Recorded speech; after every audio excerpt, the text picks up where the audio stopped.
Good morning. Welcome into 104.5 The Zone.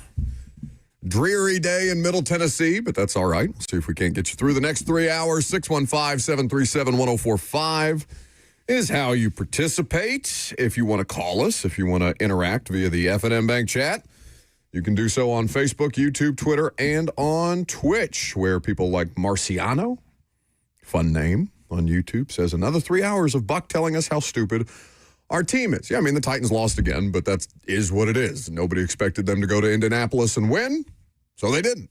We can get into that throughout the course of the morning. Tennessee gave Lucas a very pleasant early birthday with it was a drubbing. It ended up being a drubbing of Kentucky at mighty Kroger Field. Defensively, though, a good news, bad news game. Yeah, it didn't. Yeah. Good news, you basically hung 60. Bad news, you can't stop Kentucky. Yeah, so, okay, little bit of a birthday present. And then you're greeted on your actual birthday by Titans and Colts. We can get to that. Robert, I want to know the highs and lows of your experience, because when I saw the news as I'm driving up to Indy,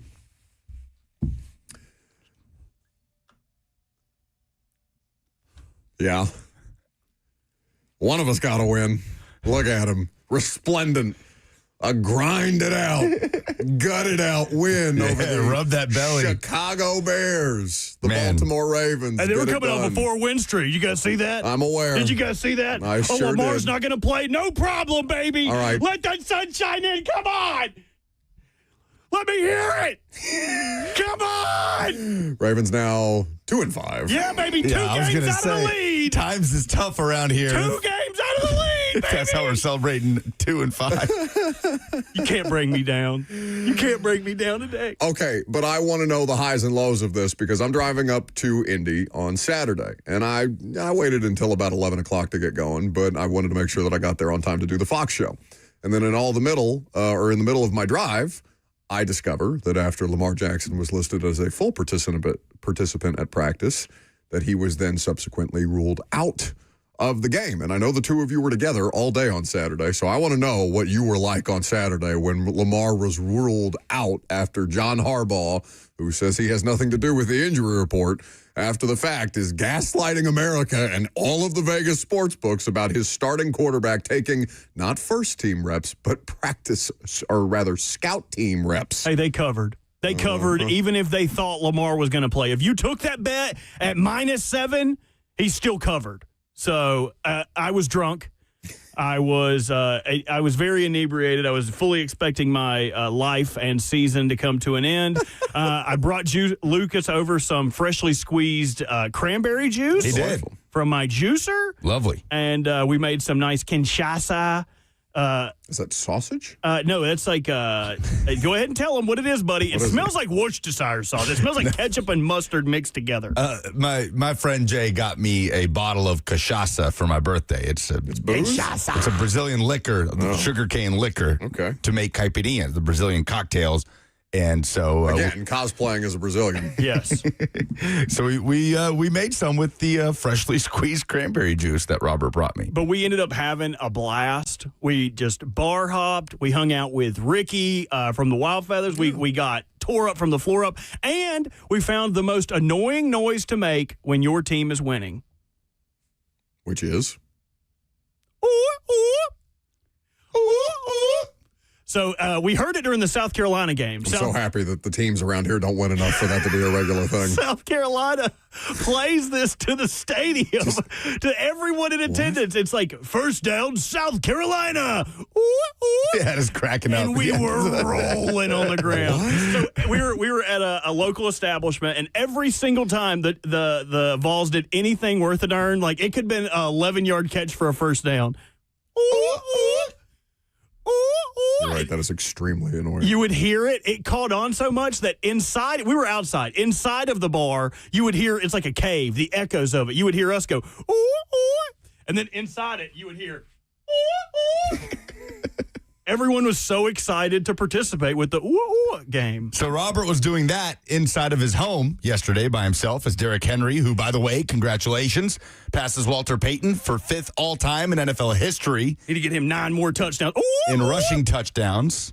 with number 111 and 112. Vandy survives Mizzou as well. Congratulations to the Commodores. They played like ass, but they got away with it, which is exactly what you want. You can have a loss, or rather a win, that maybe feels a little bit icky after the fact, and maybe you don't love the fact that Pavia is declaring himself the Heisman Trophy favorite at the podium after the fact in his two-turnt hat. Whatever. We can talk about that later this week. Okay, that's fine, because there were many strong opinions about Diego Pavia at the podium after the fact. Either way, Vandy advances past Missouri, and celebration breaks out on West End. So that Hail Mary, by the way, oh my goodness. Stressful. So close to being a tie game. Right there on the 1 yard line. It was crazy how it just goes right through. Like the DB's hands are just right behind the ball as it passes through his hands and into the hands of the wide receiver, but 1 yard short to the benefit of the Commodores. All right, I have talked about everything that I could possibly talk about before I get to the Titans losing again. What do we learn, kids? Nothing. I like DK. DK's good. DK's good. Okay. We learned DK's good. Or we have confirmation that DK is good. Potentially wide receiver one, because Alec Iamaner has disappeared off the face of the planet, it seems. We also can confirm that Mike McCoy will not be the next head coach of the Titans, because, oh my God. I mean, if you legitimately thought that, I get the Titans have done that before, but I personally was not sitting here taking Mike McCoy into account as a favorite to be the Titans' next head coach. I'm not saying a favorite. I'm saying a candidate for the job because he's currently in the job. And his name is Mike. No worries. You don't have to think about that at all, because 4th and 3 from your opponent's 42 and you punt because you're chicken bleep.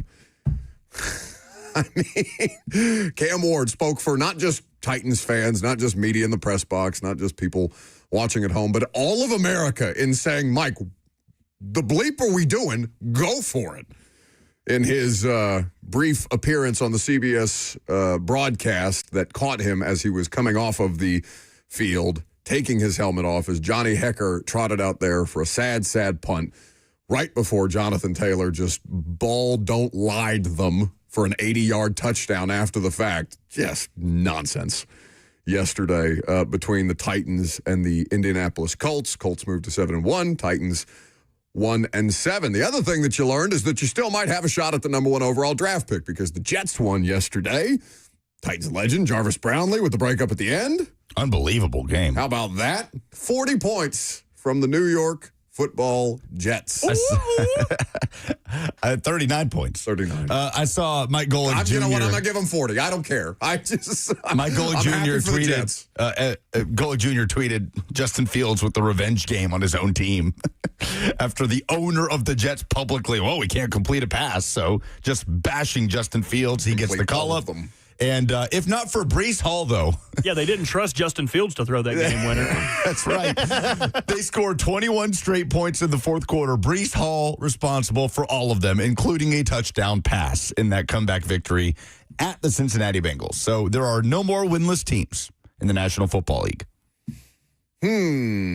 So the Titans are scoring less under Mike McCoy by 0.3 points per game than they were under Brian Callahan. Now, did anybody expect them to get appreciably better in any particular category?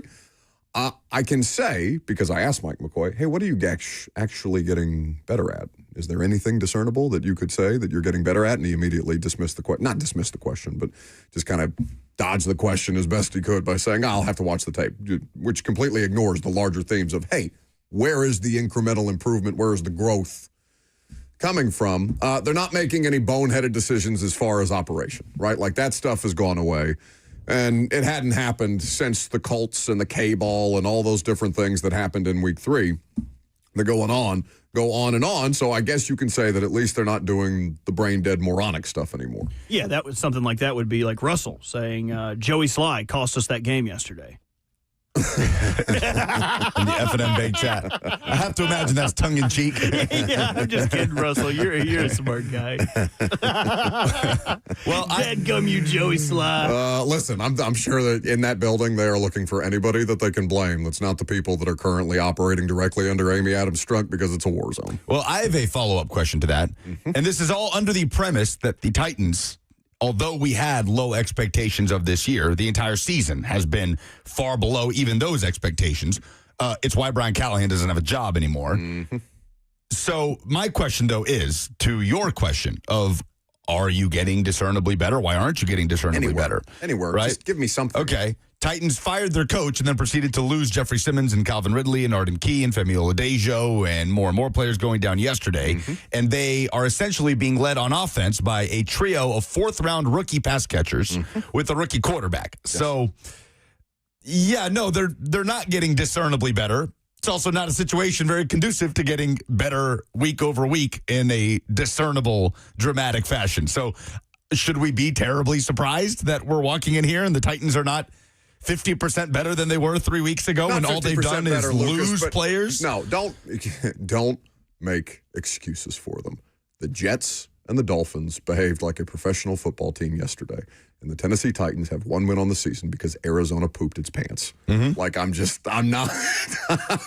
They are at some point allowed to behave like they belong in the National Football League, and every week, it seems, they do the exact opposite. These are fair things that you're pointing out. Having Jeffrey Simmons is a huge detriment to the idea. But Jonathan Taylor, with Jeffrey Simmons, without Jeffrey Simmons, 6 of his 14 touchdowns have come against that team. Your tackling was horrific yesterday. Me and Blaine and Brent on the pregame show are talking about the amount of commentary that Titans opponents have about the Titans after the fact, whether it be the anonymous Raiders coach who's saying, on the Raiders, by the way, who are terrible. By the way, Titans legend Tyler Lockett at the Raiders this morning.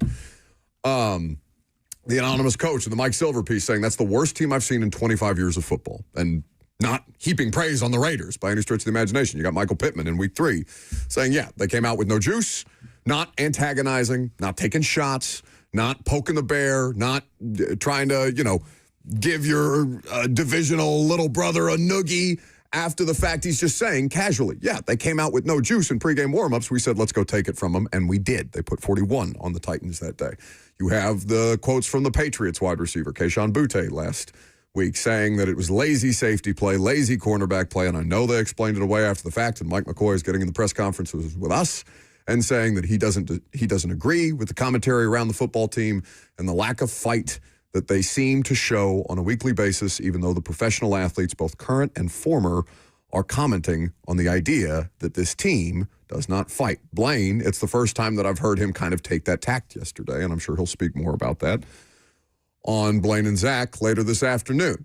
Blaine, the idea that there is this much commentary about professional athletes not giving 100% effort or not fighting until the very last, or not, as Nate Washington said, being shot and killed to be dragged off the field, and even then having a 1,000-yard season on a high ankle sprain. Blaine was completely flummoxed by the idea that there is any kind of dialogue around this football team that way, even though I think it's fair. I will say, while we're heaping praise, Brent and Blaine on the pregame show are incredible. Brent, just so many nuggets of knowledge. Blaine, a wealth of knowledge from playing on the field. Like, I don't know how much better that pregame show could be, but so good. I like when Buck's just there when they're hanging out together, because like they did 3HL for forever together. So like obviously they have really good chemistry. It's a really fun dynamic to drop into the middle of and then, bog it down and make it hard to listen. Negative. A little bit worse. Well, then Brent does the thing to set me up to be the bad guy every day and say, what's the path to victory this week? And then I laugh and say, well, if the Colts sideline gets hit by a comet, then maybe they win. Do you have a new one every week? Do you have a new disastrous scenario that would cause the Titans to win every week? No, but I'll start. You should. I will. You should. It'd be like the recoming of the bubonic plague. Who do they play next? The Chargers? Yes, the Chargers would have to get struck by lightning. Yes. There you go. Yeah, it needs to be team specific. Oh, yeah. So perhaps, team specific. They don't play the Steelers because otherwise I would have done the Dark Knight scenario where the Browns the field just opens up underneath them. Is it Hines Ward that's returning? Yes, it is. In that game. The Browns get food poisoning and all soil themselves before the game. They might still win. No, I think Myles Garrett had 5 sacks yesterday, okay? I know that they lost a lopsided game to the Patriots, which was kind of close for a little while, and the Patriots just blew it open. By the way, the Pats are 6-2. Insane what's happening, and Drake May is playing ungodly levels of football. at this point in time. Myles Garrett had 5 sacks against that team. What do you think he's looking at week 14 and thinking, being like, oh, boys, we might even get a win and I'll get 5 sacks in a game? I don't know. Is he going to throw another? He had 5 sacks and he's throwing a tantrum because his team is terrible. Like, he didn't know what he signed up for. But he told everybody that he was on board because they had a quarterback plan, and then they stuffed his mouth full of so much money that he couldn't even articulate. They traded the only decent quarterback that was on the entire roster to a divisional opponent. Okay. Are the Titans getting better in any discernible way? Are the Titans getting worse in any discernible way? We will discuss that coming up next.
Smashville hockey. Around here, it can sound like a language of its own.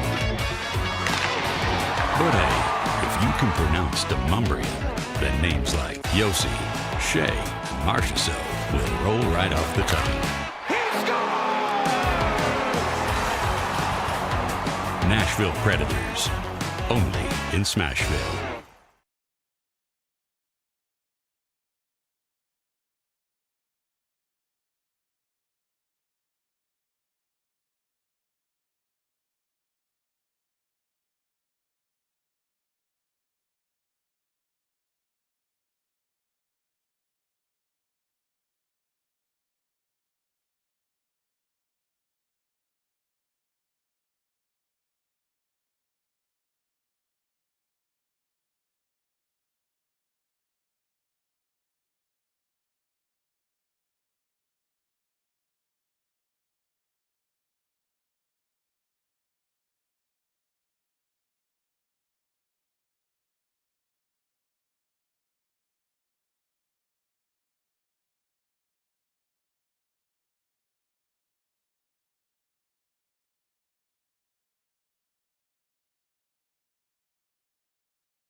You weren't here on Tuesday when Fitzy was on the show, right? Correct. Faking food poisoning en route to winning a rec league soccer E division championship. Some could say that. Some could also say flu game, legendary moment, the thing that legends are made of. But go on. Okay. Fitzy came on here last week. By the way, welcome back to the show. Fueled by Hattie B's Hot Chicken, the best hot chicken in the world. If you're feeling a little bit of that fall chill outside, there's no better way to warm up than some Hattie B's.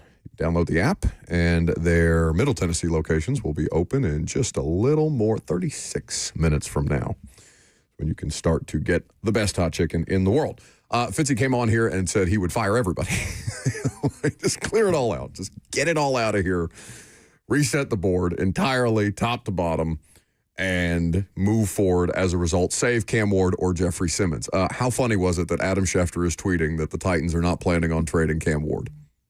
Eight weeks, not even, I guess at the time, 8 weeks into his NFL career. I suppose stranger things could happen, but that would be a very, very bizarre thing. It felt like the most unnecessary report of any report I've ever seen on that timeline. Yeah, when did he tweet that, actually? I missed that. Yesterday morning, it was basically Titans open for business on everybody but Jeffrey Simmons and Cam Ward. And it's just like, yes.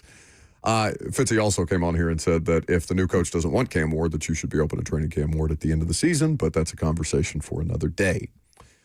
I probably would clear out everything that's over there right now if I miss Amy Adams Strunk. They are embarrassing her at a ridiculous rate, and I know that she is ultimately responsible for the quality of her product, but the people that she's empowered at every level have failed her, except the people that got the stadium pushed through, which is largely due to team president Burke Nihill and a bunch of people on his staff, but there's also some intertwining of football and business there, and it's very, very bad on the football side of things, which is the most important part of the product. So this felt a lot like the Patriots game. This one? Yeah. Early life and then just kind of get stomped out as the game goes on. Yeah, but when you put yourself in a position to be stomped out is kind of where things get magnified, right? To be clear, you are in a position to get stomped out in the way that you are outmanned each and every week. Yeah. So, yes, I am with you. I think not going for it on that 4th and 3 just continues to offer that up. Because on paper, like, just generic football teams on paper, not the Titans, not the Colts. Okay, you get that. You at least get what he's trying to do, right? Is play complementary football. Like, all right, let's just punt it away. I get it. Pin them deep, play defense. Get the ball back to basically where we had it in the first place, but this time with the fresh set of downs instead of going for it and risking a turnover on downs. You're talking about the punt.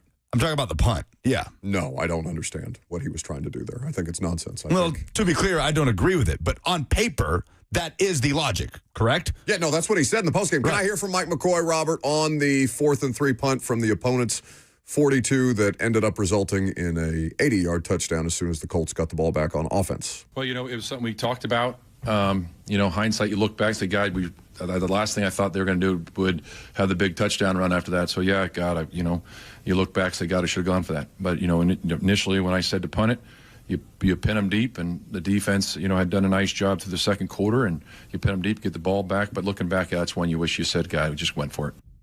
So, in retrospect, he's saying, hey, hand up, my bad. And that's fine. But again, it's in retrospect. It's the in-game decision-making, like the trusting of their gut is the thing that seems to doom them in a lot of these situations, regardless of who the head coach is. So, I guess when he said it, what his logic was, as you've just described, that the defense was playing well enough in that moment that you would try to pin them deep. They didn't pin them deep. It was a touchback. Jonathan Taylor then rips an 80-yard touchdown through the face of your defense because you don't have Jeffrey Simmons, and however well you thought you were playing on defense, let's not be dumb. Your best player on the football team is not on the field.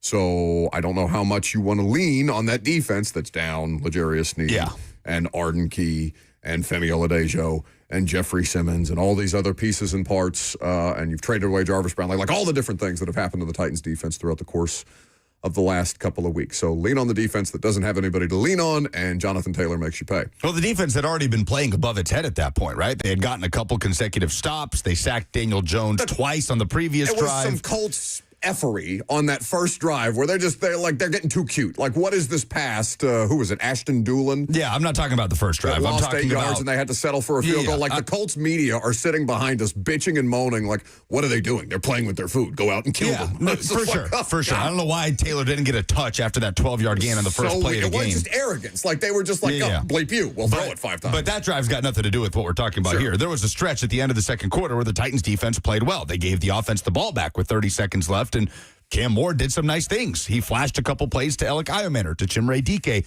got it into field goal range, and Joey Slye pushes it. And you miss out on a chance to cut it to a one-score game. But the logic there, while most people, including me, would disagree with it, is pin them deep, play defense, get it back with a fresh set of downs. But that assumes that you can play well-rounded complementary football, which they haven't done all season. You can't. Now, at that point, if you're Mike McCoy, does that mean you stop trying to play well-rounded complementary football? That's not stopping. That's not like you're not giving up on playing complementary football. You're just copping out. That's what that punt was. That's a cop-out. Like, I get what his logic was in his head. I vehemently disagree with it. Are you familiar with the surrender index? Yeah, I saw this. So the Surrender Index is an account on social media that keeps track of the way that teams handle critical fourth down decision-making. And the Titans, in that specific situation, were one of the most cowardly punts in the history of them keeping track of these things by percentage chance. It's not just about, hey, what do you got to lose? Reckless abandon, go out there and do dumb bleep. Coaches are never going to do that. Like, I get why people are screaming at their televisions like, you're an interim coach. What do you got to lose?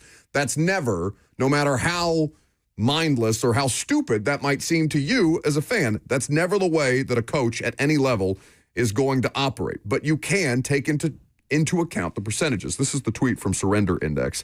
Tennessee decided to punt to Indianapolis from the Indy 42 on 4th and 3 with 11:30 remaining in the third quarter while losing 7-17. With a surrender index of 27.01, this punt ranks at the 99.6th percentile of cowardly punts of this season and the 97th percentile of all punts since 1999. So it's not just that he did the thing that made absolutely no sense to anybody but Mike McCoy in that very specific moment, including his quarterback, who is popping off at the sidelines, because what he's saying in the postgame with us is he's a competitor. He wants to go for it anytime they're on the other side of the 50. But that in particular clearly enraged him, right? And who could blame him? He spoke for America in that moment. It's that those things exist where it's not even just complimentary football is the idea. It's that you're in a situation where you are veering to such an extreme based on your gut feeling or your idea of complimentary football when your whole premise as an organization is that you're supposed to be smarter. And I'm not saying that you have to live and die by the numbers. I think they should be there for context. But anybody on that staff should have gotten in his ear and been like, Mike, please don't do this. Go for it. Like, the defense had been getting stops, but you're still playing the number one offense in the NFL. Like, how sustainable is that? Are you just going to shut down the Colts for back-to-back quarters, something that nobody in the league has done this year? Give yourself a chance. Give yourself a chance to go make it a one-score game, to pick up 3 yards, put that pressure moment on your rookie quarterback, see how he responds after he did some really nice things in this game. Like, I thought Cam Ward was pretty good in the first half. And again, it's the rookie spotlight in that first half. 8 completions in the first 2 quarters, 7 of them are to rookies. By the end of the day, 13 of his 22 completions are to rookie receivers. Like, it is Cam Ward and 3 rookie fourth-rounders leading the way for this passing attack. Van Jefferson is not really anywhere to be found in these games. Chigakonkwo pops up late in games when they're already out of hand, and you've got some dump-offs to Tyjae Spears and Tony Pollard out of the backfield. But in terms of the start of games, when they are running their game plan and trying to push the ball down the field, it's Chimere Dike, it's Alec Iomanner, and it was more of Gunnar Helm yesterday as he caught his first career touchdown pass. 22 of 38, 259, 1 touchdown, 1 pick was Cam Ward, a rating of 76.5. Daniel Jones, again, God tier in this situation. Again, I understand they were never going to beat the Indianapolis Colts. This is the second consecutive year that they've been swept by Indy. Daniel Jones is playing outside of his mind at this point in time. And Jonathan Taylor is, I mean, would we say that Jonathan Taylor is the leading candidate for the Offensive Player of the Year right now, Robert? I think Patrick Mahomes is currently the MVP favorite. No. Offensive Player of the Year. Sure, yeah. Because I'm just going to assume that the MVP is going to be a quarterback. Yeah, but I think those awards are so irrelevant. But like anything that's not an MVP or like, here's a tertiary award for someone else. Like, but Derrick Henry, that's cute. You got 2,000 yards. We'll give you Offensive Player of the Year. Right, but in saying that, right now, Jonathan Taylor probably should be MVP. He's awesome. If you take him off of this Colts team, how much better is Daniel Jones? Like the quote from Saquon Barkley when Daniel Jones left New York was, if you give him an offensive line and a running game, he's going to be excellent. And everyone kind of laughed at that. Like, yeah, of course, if you made me 6'4" and gave me abs, I could get with any girl I wanted to.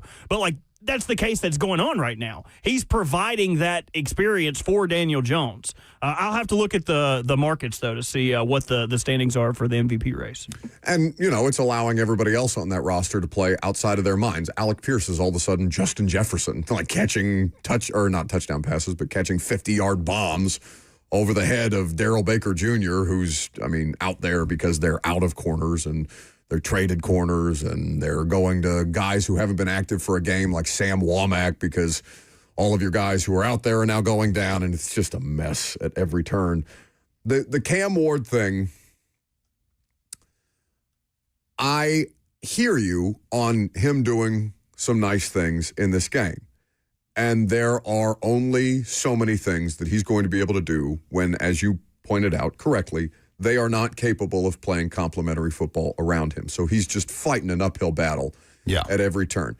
He did not have, a fumble in this situation where it just slipped out of his hands like it had the back-to-back weeks prior. He did have an interception in the red zone. And there was one moment where a snap came in and it kind of goes through his hands and he saved Pollard the possession. is there. It almost looked like they almost caused each other to lose the football. Just an awkward moment. He saved the possession, but yeah, no lost fumbles. So it is grading on a curve relative to what is fair for a rookie quarterback on the worst team in football. And so by that standard, Cam Ward is doing all that he is capable of doing. The other part of this, and I don't know what's fair. How much of a conversation do you think I don't want to say that he's immobile, because I don't think he's immobile. Like, there's clearly some plays where he extends a play. He finds ways to evade things both outside and inside the pocket, and whether he's holding the ball too long. 3.15 time to throw yesterday, by the way, is his career high through 8 games. The only person qualified who held the ball longer yesterday was Jackson Dart at 3.68 on average, which is otherworldly. Caleb Williams, 3.11. Cam Ward, 3.15. Jackson Dart, 3.68. I don't want to say, what is a fair way to describe Cam Ward's lack of contribution with his legs?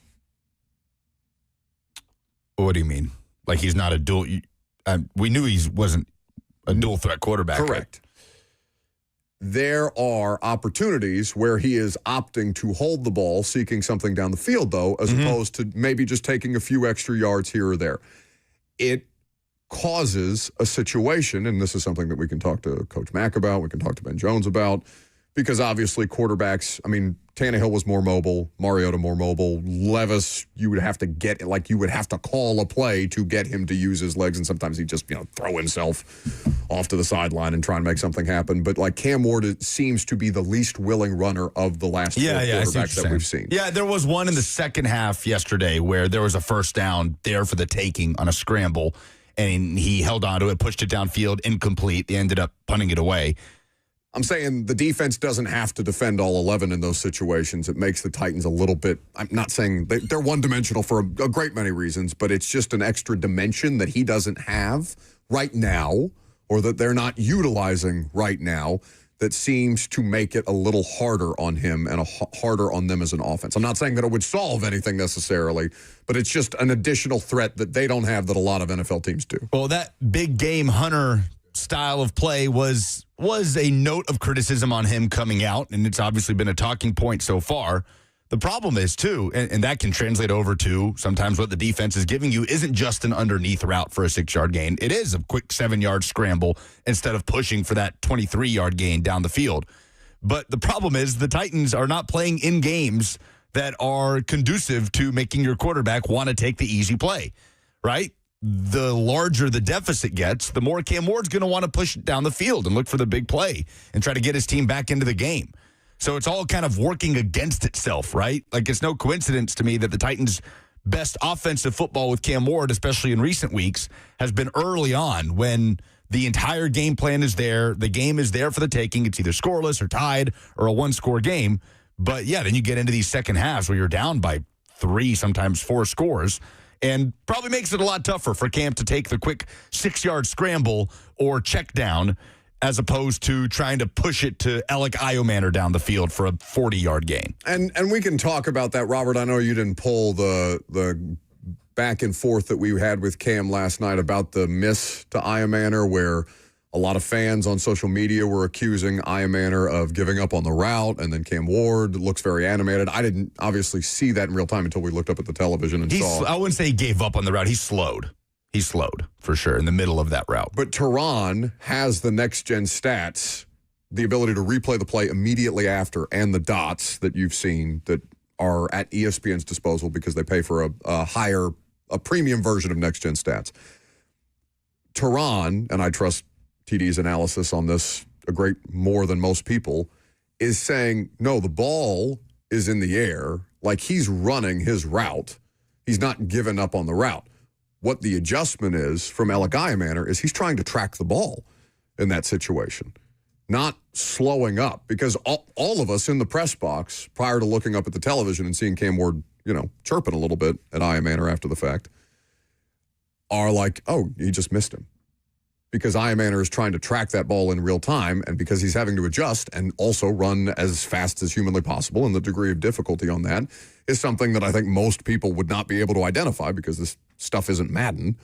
I think that was an unfair criticism from a lot of social media yesterday of Alec Iomanner. I think two things can be true at once, though. Him trying to track that and maybe him wrongly assuming, oh, that ball is over my head, I can't get it. Like, I still think it was the fault of Iomanner, because if he would have ran full speed while tracking, like I think that his assumption was, this ball is out of play, I don't need to run for this, and that wasn't the case. Yeah, I almost think that it's almost, and you can disagree with this if you want to, Robert, but I almost think it's unfair to call it an assumption, because that's a lot of thinking to do in real time when you are running with a defensive back on your back and trying to figure out where's the ball going to go. Is he moving outside the pocket? Is this within the structure of the play, or are we just going to, backyard football this? Sure. And again, the degree of difficulty of what you're asking the 4th-round rookie to do, to Lucas's point, like, they're learning how to do this stuff in real time too, along with Cam Ward. So it's just a lot of different things. I thought it was people hyper-fixating on one thing that was just a rookie and rookie error.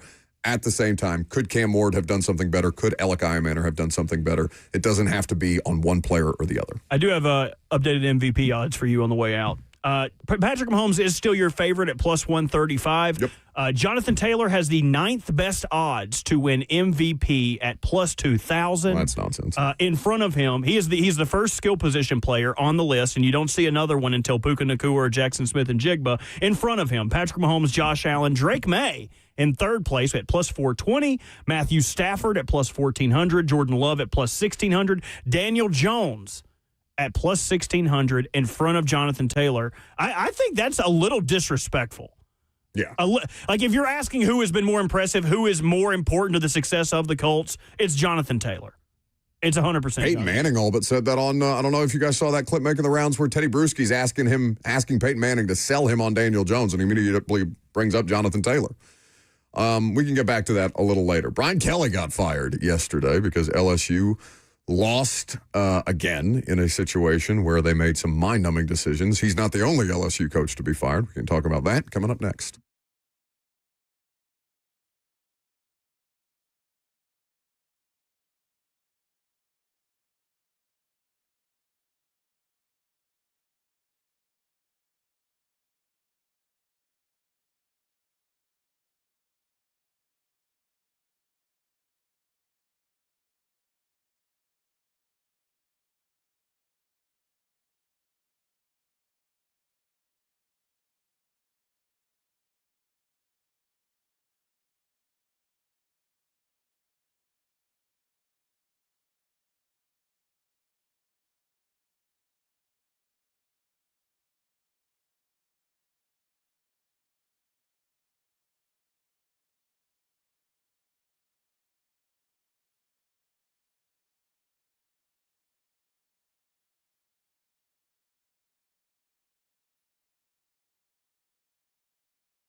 What do you think the vibe is like in Baton Rouge yesterday?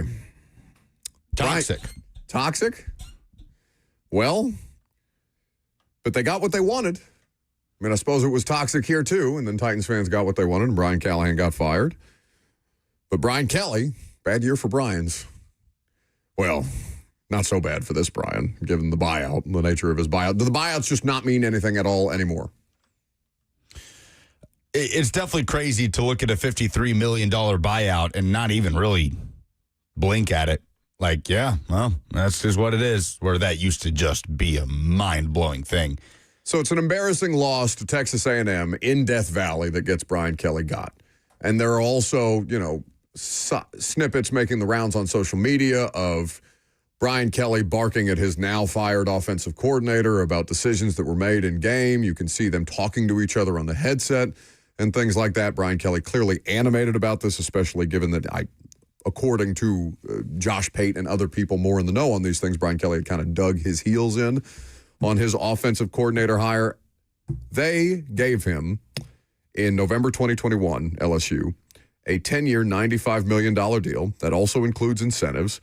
It's the second highest buyout in college football history, Brian Kelly's, at this point in time. And it's not just the $53 million that he's owed. Apparently, it costs more than $100 million in the hiring of a new staff and the firing of the existing staff. So LSU had enough to the tune of almost $100 million in, this ain't it.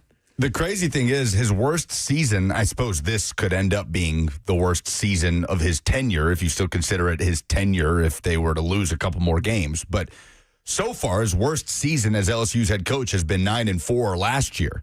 He's 34-14 in less than 4 years as LSU's head coach. Not a lot of programs in the country are firing a head coach less than 4 seasons in with a 34-14 record.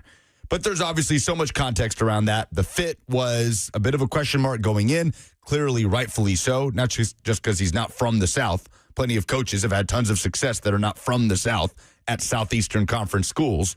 But it seems like he iced out a lot of people at LSU. It seems like his message wasn't necessarily getting through to a lot of players and coaches, that maybe he was disconnected from a lot of players and coaches.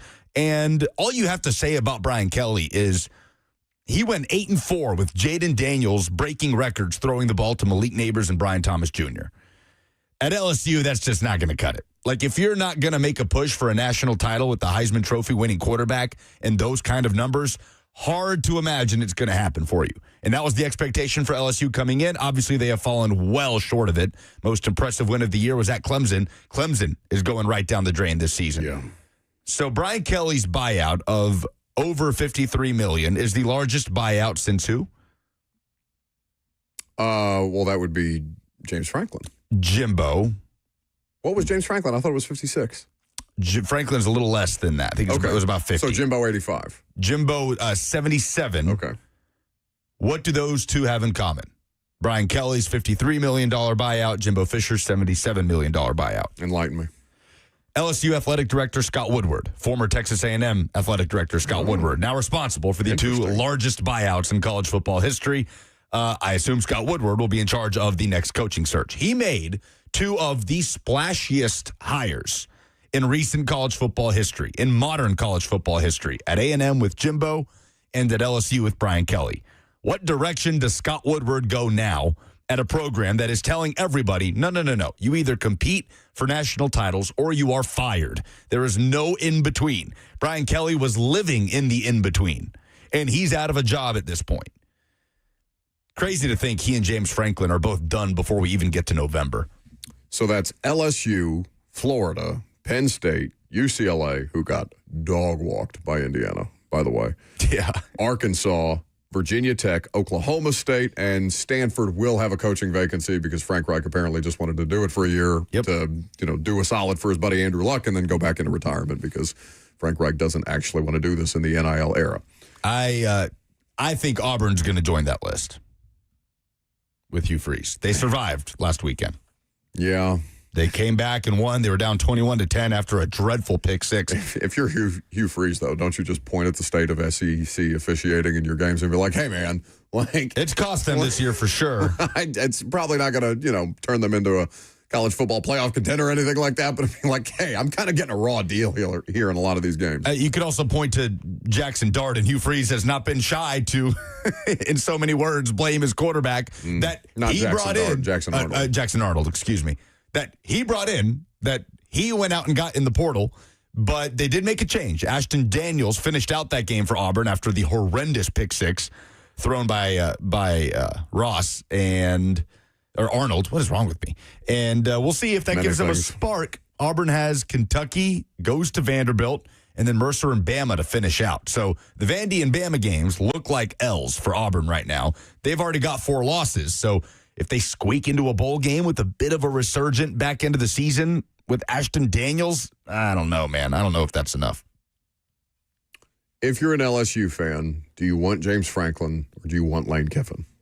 You want Lane Kiffin. Like, not even close. Oh, yeah. No, you want Lane Kiffin. If you're Lane Kiffin, do you leave Ole Miss for that job? Because it's infinitely, like, we can all agree that LSU is an infinitely better job than Florida. Yes. Oh, yeah. I think so. I think it's a much better job than Florida. You can make the argument, like, Florida is a better job than Ole Miss, let's be clear. Like, Yep. More talent-rich state, even the stadium, the home field, the resources that have gotten better. They lagged, and they got better a little bit in the Billy Napier era, but it's not even a discussion. Yeah, LSU, it would be, I mean, there's a time not that long ago where it would be unfathomable to think that the head coach at Ole Miss would turn down an offer from LSU.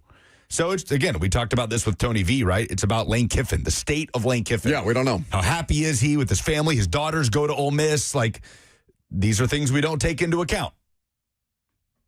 But, yeah, if you're an LSU fan, he's the one. Ben Jones will join us in studio next. What? The one?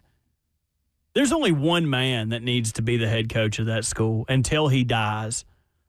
I'm talking about Go Tigers. There's only one man that needs to be brought up. It doesn't need to be Lane Kiffin. It doesn't just because he hit on some big donor's wife at a gas station when he was shirtless, looking like a spray tan banana. You don't need it. You need to get that guy back where he belongs, back down there in the bayou. Get that guy off the streets, talking to fans, hitting on fans' wives. He needs to be the coach of LSU, and I won't listen to anyone say anything else. I don't care if they go 2 in a billion.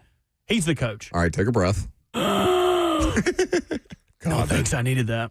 Nothing has ever sounded more like cigarette lungs than that breath. Yep, sorry. I never usually keep my mic on for this. What if Lane hires Orgeron because they're boys, and Orgeron is a coach at LSU, not the coach at LSU? Only if he is the associative head coach. He Well, the probably Tigers. would be. He should be. Aren't they like buddies? I mean, he was on Lane's staff at Tennessee That's and, what I'm saying. and Like, at USC. They are obviously close. Orgeron would be it would be like a circus act down there. That would be awesome. Again, I think LSU fans would lose their mind at the idea of Lane as your head coach, Orgeron As your vibes coach. vibes coach, D-line coach, whatever he wants to be, coach. He should be the real coach. Hell, you can replace that poor, miserable tiger in a cage and put Ed Orgeron in there and let him be the mascot for LSU. Everybody be happy. And then Make when a good Lane's Tiger. great run ends at some point, inevitably, then they can get back to some of those vibes with Orgeron as the interim. Ben Jones next.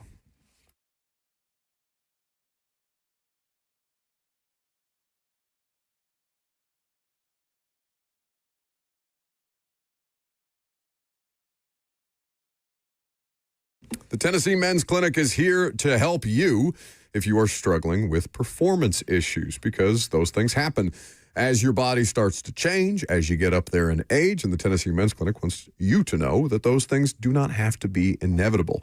ED can wreck your confidence. It can impact your relationship, your mental health, and even your sense of identity. But that's where the good news comes in. Since 2014, the Tennessee Men's Clinic has helped thousands of guys get back to feeling like themselves. These aren't cookie-cutter treatments that they offer. The Tennessee Men's Clinic is urology-based and staffed with multiple licensed providers who specialize in men's sexual health. They use proven treatments tailored to your specific situation. No one size fits all. Your initial appointment is only $99 and includes a full medical consultation, blood work, and if medically advised, a test dose right there in the office. So call today at 615-208-9090. That's 615-208-9090 or book easily online at TennesseeMen'sClinic.com.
Selling your home can be stressful, but it doesn't have to be. Get a guaranteed offer from Mark Spain Real Estate. There are no showings, no open houses, no stress. Work with the #1 real estate team in the U.S. and close with confidence. Go to markspain.com today.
.11:02. Good morning from the 104.5 The Zone Studios. I'm Lucas Panzica. The Titans fell to 1-7 with a 38-14 loss at the Colts on Sunday. It was a 10-7 Colts lead after Cam Ward found Gunnar Helm for a touchdown in the second quarter. Indy outscored the Titans 28-7 from there. Jonathan Taylor, 3 total touchdowns and over 150 yards rushing. Cam Ward, 22 of 38, 259 yards, a touchdown, and an interception. Interim coach Mike McCoy will meet with the media today at 1:30.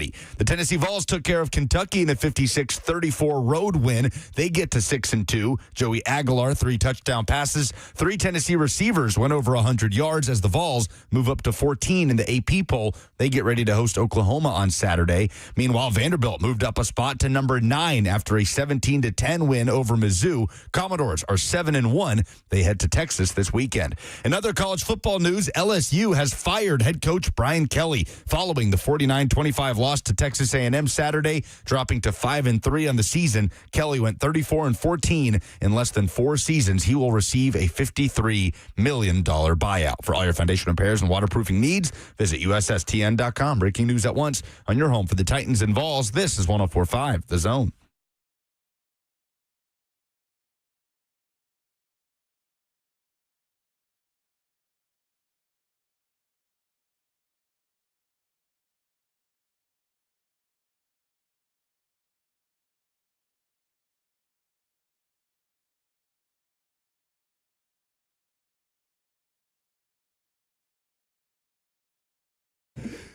Hour number 2 on this Monday, which means former Titans center Ben Jones is here. We will talk a little bit of Titans and a lot of college football because it was a fun college football weekend. It's always tough to go from Saturdays to Sundays here lately, but that's all well and good. Benjamin, it's good to see you. It's good to see y'all. Happy to be in.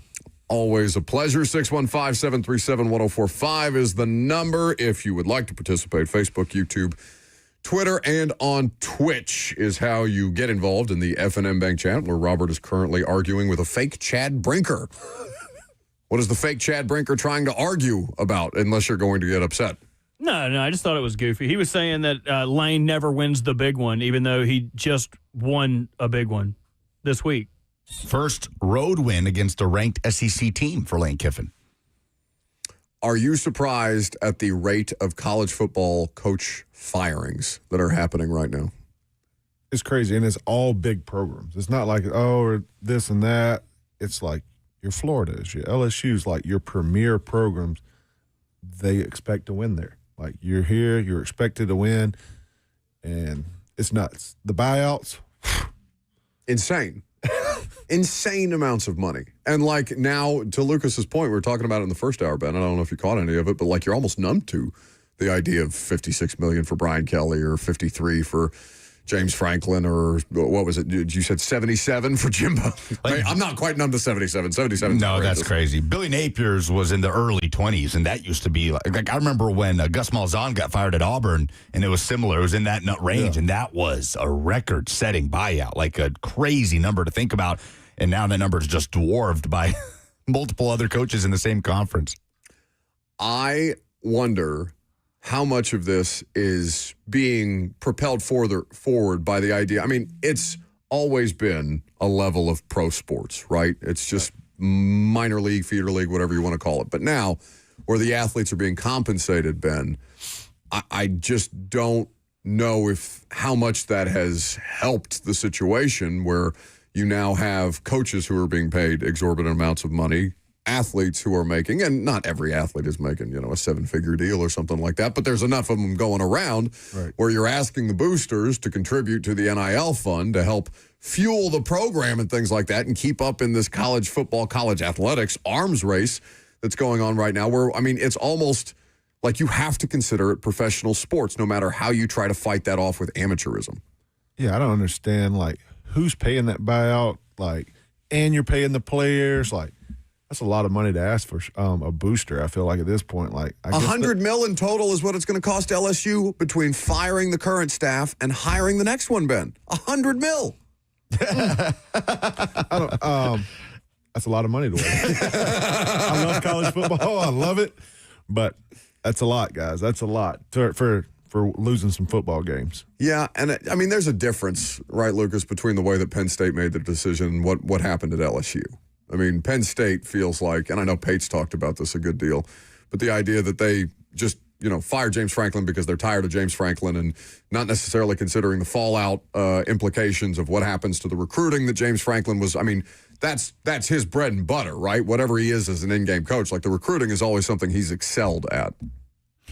That had been building, it felt like, for quite some time. And then when you realize that this season was not going to be what it was billed to be, right? Yeah. And it was even going to fall short of that standard of not losing to unranked teams. It just came down like a house of cards. And at that point, when it's over, it's just over. And they made the move. The Brian Kelly thing, Ben, it felt like he just was never totally assimilated down there. And he didn't fit that culture. Family. I thought it was a weird hire when they hired him. Like, all right, maybe he can go in there, he can coach ball. But I feel like that when you'd see some of the recruiting videos and him in the background, I'm like, this does not feel right. This is weird. He was a way better fit in Notre Dame. Like I felt he felt their fit their culture. He was there for a while. All he had to do was win 2 or 3 big games a year. You play a lot of military schools, the other one, and all the knock off other schools. But in the SEC, 3 losses to your big rivals every year is not going to cut it. Yeah, and if you're going at it from the Notre Dame perspective, like Notre Dame's were fed up with Brian Kelly because he kept complaining about how hard it was to recruit the way that he wanted to recruit at Notre Dame and all the things that, the academic institutions have cited before. Right. And, he was treating it almost as, I'm free to, be able to run a program the way that I want to run a program. And Notre Dame is kind of holding Brian Kelly back. Not so fast, my friend. Then Marcus Freeman goes on to do more in a short amount of time than Kelly had done in over a decade. Yeah, even when he was there, look at your O-line in the league. Your premier O-lineman came from Notre Dame. Yeah. Like, he was getting players there. Yes, he didn't have the best skill positions and some top-notch quarterbacks, but he was producing guys. I'm like, what else do you want? Like, hey, you're winning games. You got top-end talent. You're winning every year. Your boosters and stuff seem like happy. And I know Freeman's sitting there smiling now. Yeah, no, absolutely. We got to look at Notre Dame legend Riley Leonard a little bit yesterday in mop-up duty for Indianapolis. What do I even do with that, Ben? I mean, listen, the Colts are overwhelming. We understand this. Fourth quarter. I've never gone down to the press conference room with that much time left in a game. I think I went to the elevator and just said, I'll watch the rest of it on the TV in the interview room. Like, wave the white flag, whatever. I'm not going to miss anything except the Tajay Spears garbage time touchdown. But we understand that they're limited right now, especially without Jeff Simmons, who's, the loss cannot be overrated by any stretch of the imagination. Like, Jeff is by far and away the best football player on that team. Jonathan Taylor was going to get his yesterday regardless. How hard is it to block DeForest Buckner? He is one of those guys that you're looking at like, all right, when we played him back in the day, like our empty protection, no matter what their defense was throwing, we were sliding his way. Yeah. Like, he was that good. You put him one-on-one, he was winning. Run game, his length, you would not think he would be able to hold up because he's not like a big guy in there. He's really long. He looks like a DN. But he knows how to use his body. He knows how to be off the ball, use his length, split double teams. He's good. I give him credit. He is really good. He can wreck a game for you really fast. So he was one of those guys that we always circled. Like, we wasn't scared of the guys on the edges when we played, but the two guys in the middle, they were always highlighted, and Franklin behind them when we were playing. Like, hey, these are the three guys that make all their tackles, so we're going to make sure our scheme fits it. We're going to make sure we have double teams. Everybody knows where these guys are on every play. That's how every game's like that. You're going to have matchup issues, so you got to go in there with a plan to take care of their 3 or 2 best defenders each week. And what did you make of the protection plan that they had in place? Understanding that, they were holding their own until the punt, the decision to punt, and then the corresponding Jonathan Taylor 80-yard touchdown broke it open. And at that point, you're just chasing, as you have been in so many of these games. But at least in the competitive part of the game, what did you make of the way that they were approaching it? Yeah, I thought they were doing their job. Once you're behind, run fakes, you're passing. Those guys are put pin in their ears back, and they are rushing. Yeah. At that point, you're like, oh, boy, we got to get rid of this ball. You got to check it down. You got to have quick completion so you're not sitting there in 3rd and long where your quarterback, give him credit. He is not afraid to sit in that pocket and take a hit and throw it. Most quarterbacks, you're behind, it's 3rd and 12, that ball is out, or they're out the pocket trying to escape and trying to run on straight to the sideline. He sits in there, he takes shot after shot and gets back up. He's trying to deliver the ball. So you got to give him some credit. Most guys get gun shy. They feel the pressure. He sits in there. He's going to take the hit and throw it. So, hey, you got some promise of that aspect of it. He's not gun shy yet. Yet is the question, though. We're only 8 games in. Yeah. And to your point, he's trying to make something happen. It's the 3rd longest time to throw of any qualified quarterback yesterday, pending, of course, Monday Night Football, 3.15 seconds, which is an insane amount of time to ask anybody to hold on. I can't even imagine being in your guys' situation. Because, Tannehill would hold on to it a little bit with the effort. Tough mother effort. He took Ryan shots. Tannehill. He's going to take one to the jaw as he's ripping one of those balls. Yeah, you know when to take those shots. Like, hey, 1st and 2nd down. Hey, let's check this ball down. Let's move the sticks. But when it's 3rd down, 3rd and 8, a route takes a little longer. That's when you stay in and try to deliver it if you got the right coverage. Other than that, get rid of it. It's not worth it on 1st, 2nd down to wait for a deep breaking route that that's. Hey, it's a iffy shot. Like, hey, get your ball to your tight end, check it down to your running back who can make plays for you. So, hey, let's be better on 1st and 2nd down so you don't have to sit there and be 3rd and long and have to make a perfect throw and get wrecked. They got wrecked again yesterday, 38-14. Ben Jones in studio with us. It is the 4th loss in 8 games by at least 2 touchdowns. It is crazy that they, Lucas, have lost as many games by 2 touchdowns already this year as they did all of last year. Yeah, it feels like it's a trend that kind of started in 2023, right, where there were some lifeless performances, multi-score games. Performances, and then it just expanded in 2024, and now it just feels like it's totally off the rails in that regard in 2025. And you're sitting here at 1-7, Ben, with a game to go to just limp into the bye week. Yeah. What are you watching for at this point? When you sit down to watch the Titans, knowing what's out the window, interim coach leading the way, your best players on both sides of the ball are out for who knows how long in the case of Calvin Ridley and Jeffrey Simmons. What are you watching for right now? A complete game. Like, the past 2 weeks, we have not played football in the 3rd quarter. Like, it is, hey, we've hung in there the first half. We're competent. Then you get in the 3rd quarter, and it's just like, whew, how can we blow it up? And then you can't even, the 4th quarter's not even, you're just wasting your time. You're so far behind. You're playing catch up. You're out there. They're not even playing their starters anymore. You're so far behind yesterday. So we got to play. I want to be in there. Hey, if you lose, let's lose in the last 4 to 6 minutes of a game. Like, hey, let's give them something to play. Find a game plan. I see why he was punting, but you're across the 40. You're down over 2 scores. Let's take a chance. Let's be aggressive. Hey, we're 1-6. What at the time? Like, what do we have to lose at this point? Yes, before half, I didn't fault him. Hey, you punt. You got a timeout. Let's keep it to a 2-score game. Let's go in there. You gave him a chance to kick a field goal right for half. Great. But at that point in the second half, hey, we got to be a little more aggressive. We got to go down there. It's nothing else to lose. Like, hey, if you don't win, you're going to get fired anyway. Head coach is gone. Hey, let's show them that, hey, you're different. You're going to make some decisions. I'm going to be aggressive on every call. Don't be aggressive in the fourth quarter when you're already down by 4 scores. Yes, you got to go for it then. Either you're going to be very conservative the whole year and say it like, hey, I'm a conservative coach. Like, I'm going to trust our defense that doesn't have any bodies left because they're all hurt, or you're going to go for it and try to take the defense off the field because they got a really good offense. The answer is he's watching these things because we're making him. Let's talk some college football. Ben Jones hanging out in studio. Your phone calls are welcome too, 615-737-1045. I'm Buck Rising. It's 1045 The Zone.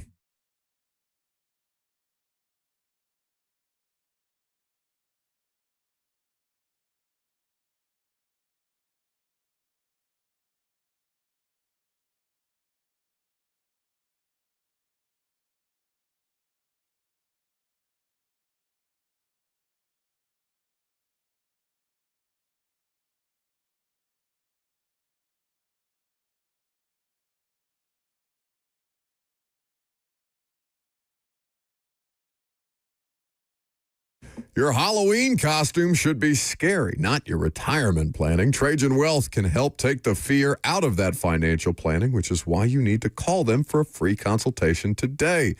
If you think you are in good shape, it's definitely worth having Trajan Wealth give you a second look. Turns out there can be some big opportunities that you're missing out on. They will give you a clearer path to retirement and way more peace of mind.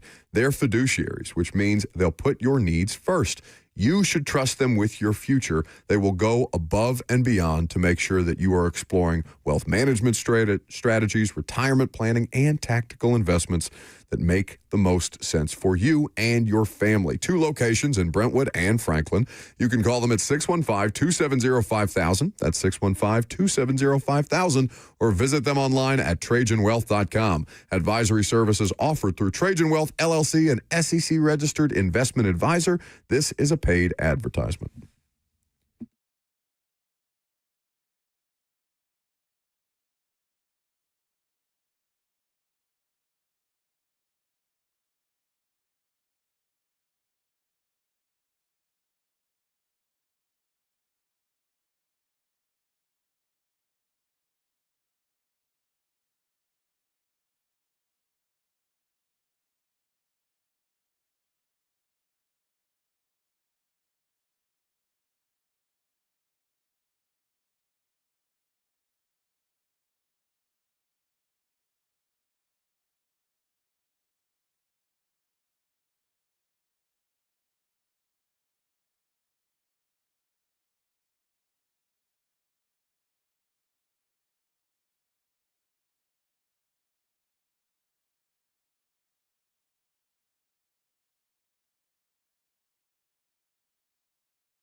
Welcome back to the show, fueled by Hattie B's Hot Chicken, the best hot chicken in the world. See, now, if Ben Jones is going to be in studio, he has to say one nice thing about the Ravens to Robert, because the last time he was here, there was tension. Let's go. There was tension. How many touchdowns did our boy get yesterday? Two? Two of them. Two of them. Got to win.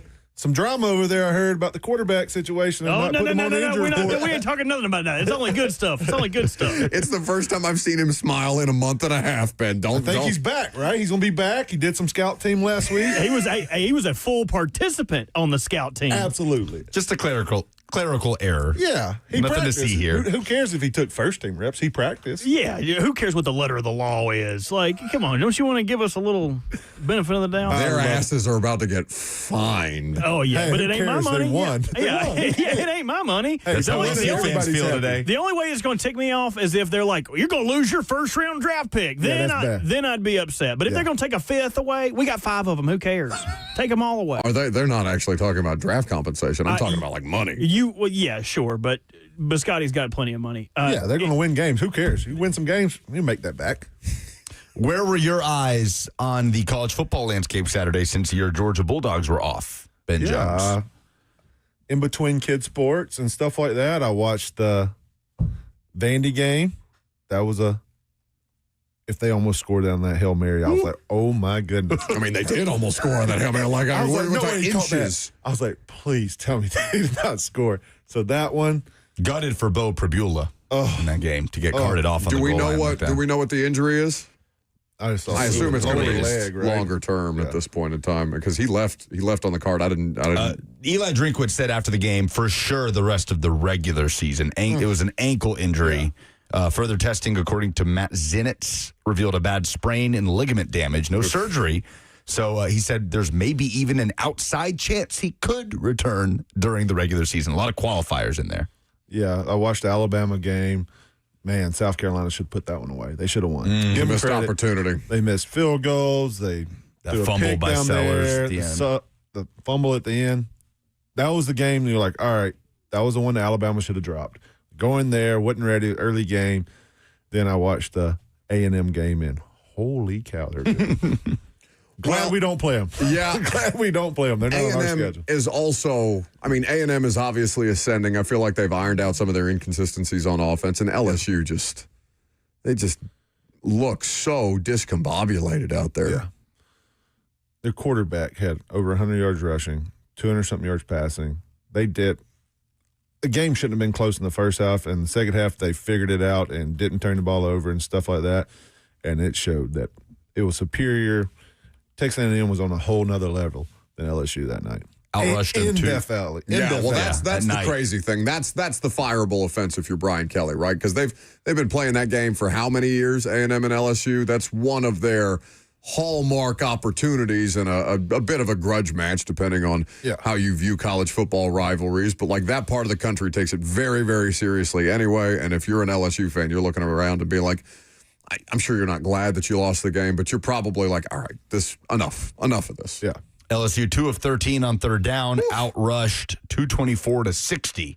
Been a problem for them the entire Brian Kelly era. Wow. And the game's just over, lifeless in the third quarter. Meanwhile, Tennessee goes up to that grocery store in Lexington. We put it on them. Gets the job done offensively. But I do want to ask you this, because there's this weird two sides to the coin with Tennessee's defense and the way that they're struggling right now. I mean, they gave up a lot of yards in this game, 476. They gave up 25 first downs, touchdowns of 56, 71 yards. And Heupel, talking about it post-game, Ben, said the good news is these are correctable things, because it is very fundamental stuff, leverage, angles, tackling. And I know you were an offensive guy, but how correctable is that in the midst of a season? Tennessee has a bye week coming up after they host Oklahoma Saturday, but feel good about 56 points for the offense and pushing the ball downfield. I don't know why Kentucky insisted on playing man coverage for 4 quarters, getting toasted over and over. Joey Aguilar had an absolute field day. Look like the Steelers against Jamar Chase. But how correctable are those basic fundamental things for a defense by your estimation at this point in the season? Yeah, those are the things you're not busting. You sit down in the meeting like, hey, if it's man coverage, you got to play inside leverage here. Hey, if it's zone, where's your help at? Like, you got young guys, you've been beat up on the secondary. those are the moments like you sit in the meeting, like it's a lot easier to correct when you win. If you're losing, everybody's like all tight and everything. You can coach them hard right now. You can go through, have your walkthroughs. Like, hey, let's let the defense work for ourselves. Hey, zone coverage here. Here's your help here. Man, this is what you got to do. And hopefully you go out there. You got a huge game this week. Like, put that to bed. Hey, everything should be positive all week. Don't put them in the dumps, and let's go out there and get a big win. So that's going to be a huge one this week. So, the game against Florida, right now with the way that Florida's playing, obviously, as Lucas mentioned, Georgia had the week off. That's Ben's alma mater, of course. Go Dogs. The number 5 team in the country currently. I am fascinated to see what this looks like because with Florida, what do you fear about Florida football right now? Because the defense has been the thing that they've kind of leaned on all season long. Right. They just haven't been able to get Billy Napier's side of the ball, or previously Billy Napier's side of the ball right, which is why he's no longer the coach. Yeah, the reason he was there was because DJ Lagway played well at the end of the year. They were beating us last year in the first half. Lagway pulls a hammy, and after that we kind of turned it on, came back and beat them. So we know they got talent. I wonder, like, hey, who's the play caller? How's it going to look on offense? How much you going to put in DJ's plate? You know they got some guys. They always have weapons on both sides of the ball. They have talent. It comes down to it. Are they going to make the plays when it happens? And that's one of those games you want to start fast. You don't want to get behind. Don't give them life because they will. They're already thinking about the portal and what coach I'm going to get. If we don't get this coach, I'm going here. So they have that. So just go ahead and put your foot on them. End it early and don't give them life. Because you give them life, any team's going to be like, hey, well, I'm going to make more NIL money. I'm going to score these touchdowns. I'm going to do this. I'm playing for more money right here. I know I'm leaving. What team's going to pay me? Do they have incentives in these NIL contracts? I mean, great question. No, I bet if it's like starting and stuff like that, like, hey, if you're a starting O lineman, you get this amount. If you're not playing well and do this, if you get so many sacks, I bet they have some other stuff. They don't have to show us. That's for sure. Well, that's the thing. Like, whether it's in contract language or whether it's under the table, like I would hope they have that because you want guys not to just cash it in. Like, hey, I'm getting all my money and not playing. Like, hey, you should be reward if you play well. Go ahead, Robert. Under NCAA rules, compensation cannot be directly tied to athletic performance, recruitment, or continued at a specific school. So any of their incentives are likely due to social media content, participating in events, endorsing products like Nico Emiliava. They all crapped all over him because he didn't show up to certain events, right? So that's where he lost his incentives.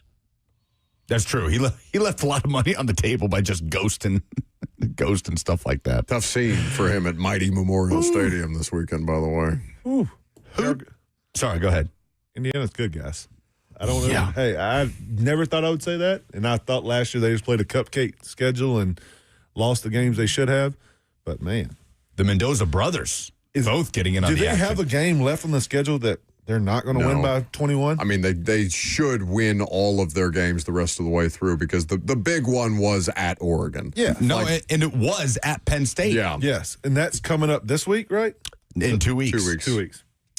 Yeah, because, I mean, between them and Ohio State, Ohio State is the better football team. But the way that Indiana's style of football travels, like, who is going to want to see them in the postseason? They look like they're going to run the table, and so does Ohio State. Because of how Penn State has kind of cratered, the Michigan game will always have juice. It's a cliche, throw the records out kind of game. It is. But, Ben, that was supposed to be one of the games of the year in college football. Penn State, Ohio State. It's coming up this Saturday. Big noon kickoff. I mean, it might be the 8th or 9th most interesting game on the slate involving a ranked team. Yeah, like Penn State before the year, talking with all of my buddies, I had them penciled in. I was like, hey, they got their quarterback coming back. They got all their dudes back. Like, I thought Penn State was going to be the real deal this year. I was like, this is their year. They're going to win the Big Ten. Ohio State lost their quarterback, just came off of a big national championship. They're going to have a little lull. I was like, Oregon, quarterback to the draft, lost player. I was like, hey, this is Penn State's year. And I guess that's why he got fired, because the ceiling was so high this year, and it was just a letdown right away. And I can't believe it. Honestly, I'm like, Penn State, James Franklin is gone midseason. I was like, yes, you're going to make – if you fire him, it's at the end of the year, you didn't do the ceiling, but to get fired midseason, that's how it tells you where the program was going. And just boosters could not fathom going losing 3 or 4 losses with that kind of roster. Ben Jones in studio with us. Who, by your estimation, right now, is the best team in the Southeastern Conference? The team that you are taking most seriously to be a legitimate national championship contender? Because a couple avoided disaster over the weekend. Texas, I guess, isn't exactly in that conversation at this point. I mean, who feels worse than Mississippi State fans They today? were up by, what, 17 or It was something? 17 in the fourth quarter. They gave up a big punt return. Really? And went Oh, to my dinner. goodness. I was like, oh, it's done. Then I looked up and I was like, they just lost. When Texas scored, I said it to Robert. I was with Robert. When Texas scored to cut it to 10, I said every Mississippi State fan in that building is positive 100% sure that they are losing that game as soon as Texas made it a 10-point game. You felt that feeling before, have you? Oh, I felt that feeling. And I knew they were feeling that feeling because they've seen it. They saw it against Tennessee this year. Yep. Really, the only SEC game that Mississippi State wasn't in was the A&M game. They should have beat Arkansas. They lose to Tennessee in overtime. They lose to Texas in overtime at home. You feel it. You feel for Mississippi State they're still being winless in conference play. Bama, you already mentioned, escapes by the skin of their teeth against South Carolina. It makes me think that some chaos is setting up for this coming Saturday because of how many teams just kind of wiggled out of it this past weekend. I know you hope Georgia's not in that discussion. 100%. But right now, who does that look like? Is it Texas A&M? Is it Alabama? Like, who's the most complete team in the SEC right now? A&M, by far. It's got to be. Alabama, I'm not sold on their defense. Like, they give up yards. They really don't. Alabama can't run the football. Weird. Their quarterback's playing lights out on third down. Like, they're in third and long a million times, and he converts.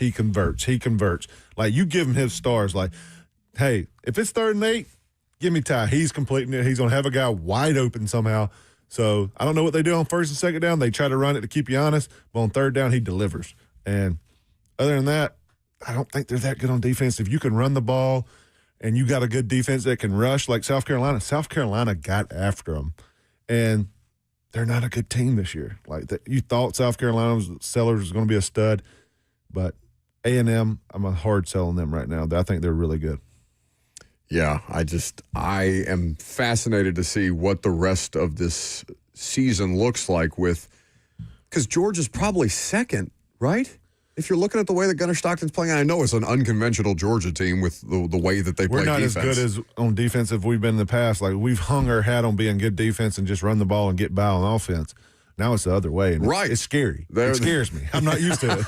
I don't like it. No, I mean, I think it's going to excite you a little bit, especially as a former offensive player. No. I want good defense and I want to run the ball. Well, because at least you give the cheat code for you as an offensive player to have a defense that just can consistently stifle your opposition at any point, because it just is going to give you more opportunities. But at some point, the dam is going to break. Yeah, you don't feel like you got to score every drive. Like, hey, you got a good team over there on the other side of the ball. Like, hey, you know every drive's not going to be perfect. And it's good for the play caller on offense. Like, you don't feel pressure like, hey, we got to score points every single drive, because that's how it was versus Ole Miss. Other games, we've had some stops, and we've been getting them late in the games. Like, I want to start faster on defense. Like, hey, let's not give everybody a 14-point lead. That'd make me feel a little better. But I bet Kirby's uncomfortable.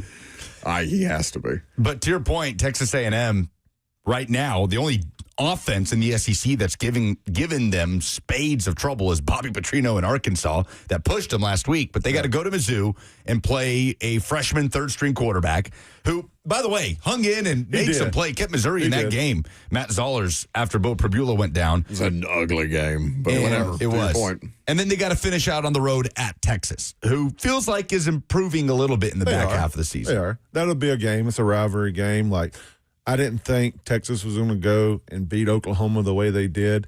I feel like Texas shows up for the big games, and that's going to be one of those games you're like, all right, there they are. They got one of those this weekend. Vandy coming to town. Mighty Vandy. That's the other part of this. So you bring up the deficiencies that Alabama has and that they survived South Carolina just missing opportunities. Yeah. Vandy also in a situation where Pavia didn't play overwhelmingly well, and Stowers is a stud, and their defense is gritty, and I'm sure that makes Clark Lee happy. It's kind of speaking to what you're talking about, Ben, is you want a defense that's going to keep you in games that way. Who feels like they're in the more tenuous position between Alabama and Vanderbilt? And I know that every game is a one-game sample size, so you can leave those conversations open to variance. But it does feel like, I don't know, based on the things that you just outlined and the way you watch Alabama win, it does feel like Vanderbilt's on more solid ground. Yeah, their big game is this week. If they win this week, I can't wait for Tennessee-Vandy game at the end of the year because it's going to have some stakes on it. He's preying on your downfall, Lucas. No, I just want it. I want that game to have meaning. I want it to be like, hey, whoever wins gets in the playoffs. Like, that would be huge. That game has never had meaning beyond just the rivalry. Right, the rivalry aspect and in terms of the stakes for both teams, because that game last year, it was pesky Vandy, who had already qualified for a bowl game, and Tennessee, who had to win to get into the playoff. Obviously, that game had stakes. But in terms of the stakes on both sides, it's never been more than make a bowl game. Maybe get your 9th win so you could potentially get the Sugar Bowl for Tennessee, or if you're Vandy, get that 6th win. So the idea of if Tennessee wins at home against Oklahoma this weekend, be huge. Dark mode uniforms, they're pulling out all the stops. Love it. And if Vanderbilt wins at Austin, then that game very easily looks like it's setting up for win and in. Potentially. Yes. Potentially. And I love that. Oh, I love it. Although at some point, if a 10-2 SEC team is going to get left out, like there's a lot of teams, we keep saying 10-2, that gets you in. I think Tennessee 10-2 is going to get you in this year, especially by both of the schedules. Like Vandy beats Texas, you beat LSU. Like those got to hold some weight. Like that's huge. You can't leave a 10-2 Vandy or a 10-2 Tennessee out the playoffs. Honestly, you can't leave them out. The crazy thing is, if Tennessee wins that game, that's their biggest win of the year. I mean, talk about a resume-building win. It would be to beat a top 10 Vanderbilt, a top 10 one-loss Vanderbilt at Neyland Stadium to close out the season. What a bizarro world college football season. That's why I'm sitting here looking down the schedule. Like, I'm looking at SEC games. Okay. You know what game scares me? Georgia Tech. They're going to knock us out the playoffs with a perfect season. I'm just like. Haynes King should be in Heisman conversations, man. They're good. I give them credit. Like, Pavia's got a better media vehicle behind him, but Haynes King is kind of doing what Pavia is doing at a higher level. He is. He's Diego Pavia without like the chains and some of the off-field swagger. The barking, all of it. Not literal barking. And I love Diego Pavia, but Haynes King deserves some. Georgia Tech, Ben. NC State, Boston College, Pittsburgh. They could be rolling into that game against the Dogs 11-0. They are going to be undefeated. Then you got to go to Georgia Tech. And it's just Friday night in Atlanta. Like nobody wants to go down there after Thanksgiving. I'm not looking forward to it. Well, we'll send you off on a positive note then. Ben Jones in studio with us every Monday, as is the custom. Hey, love you, Ben. Good to see you, Robert. No. Hey, I'm a huge Raven fan, too. I'll take it. All right. We will talk more about the state of college football. We'll talk about, that's an interesting conversation between the Vols and Vanderbilt. Brett Kern will join us later in the show on Buck Rising. It's 104.5 The Zone.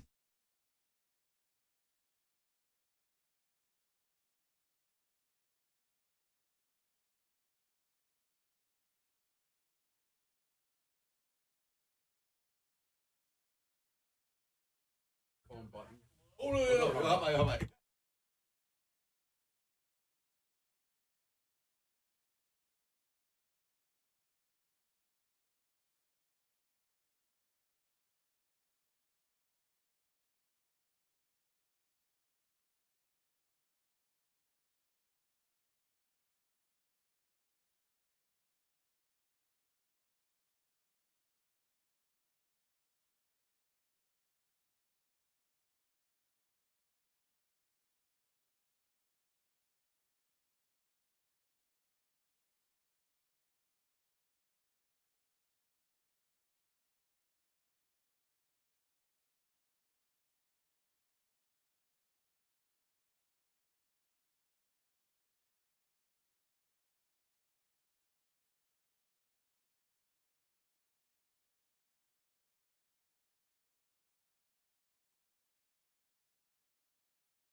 Welcome back to the show, fueled by Hattie B's Hot Chicken.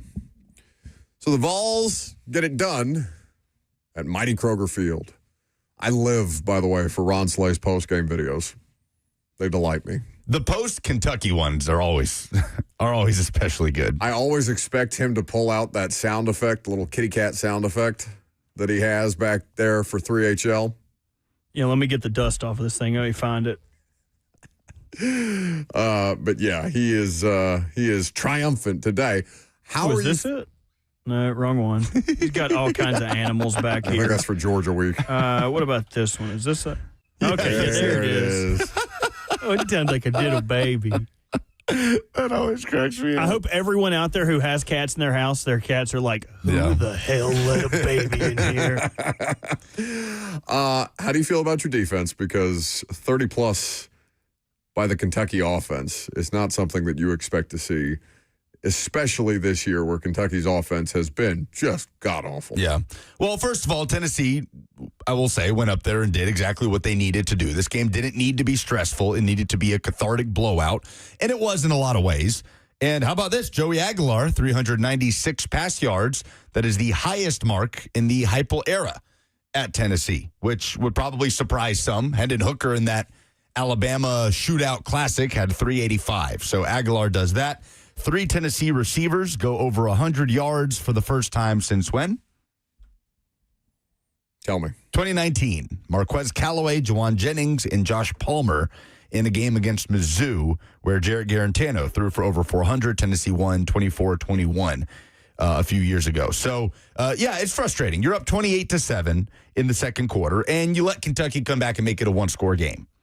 And Tennessee got the ball at the end of the second. They go down and score to make it a 2-score game again going into half. And it never felt like it was really in contention in the second half because Kentucky just couldn't do anything to stop Tennessee. And if I'm a Kentucky fan, not that it really matters. You're 2-5. You're looking right down the barrel of a 5-7, 4-8 type of season. But Kentucky defensive coordinator Brad White has done this every time, and Mark Stoops, too, is a part of this, defensive head coach.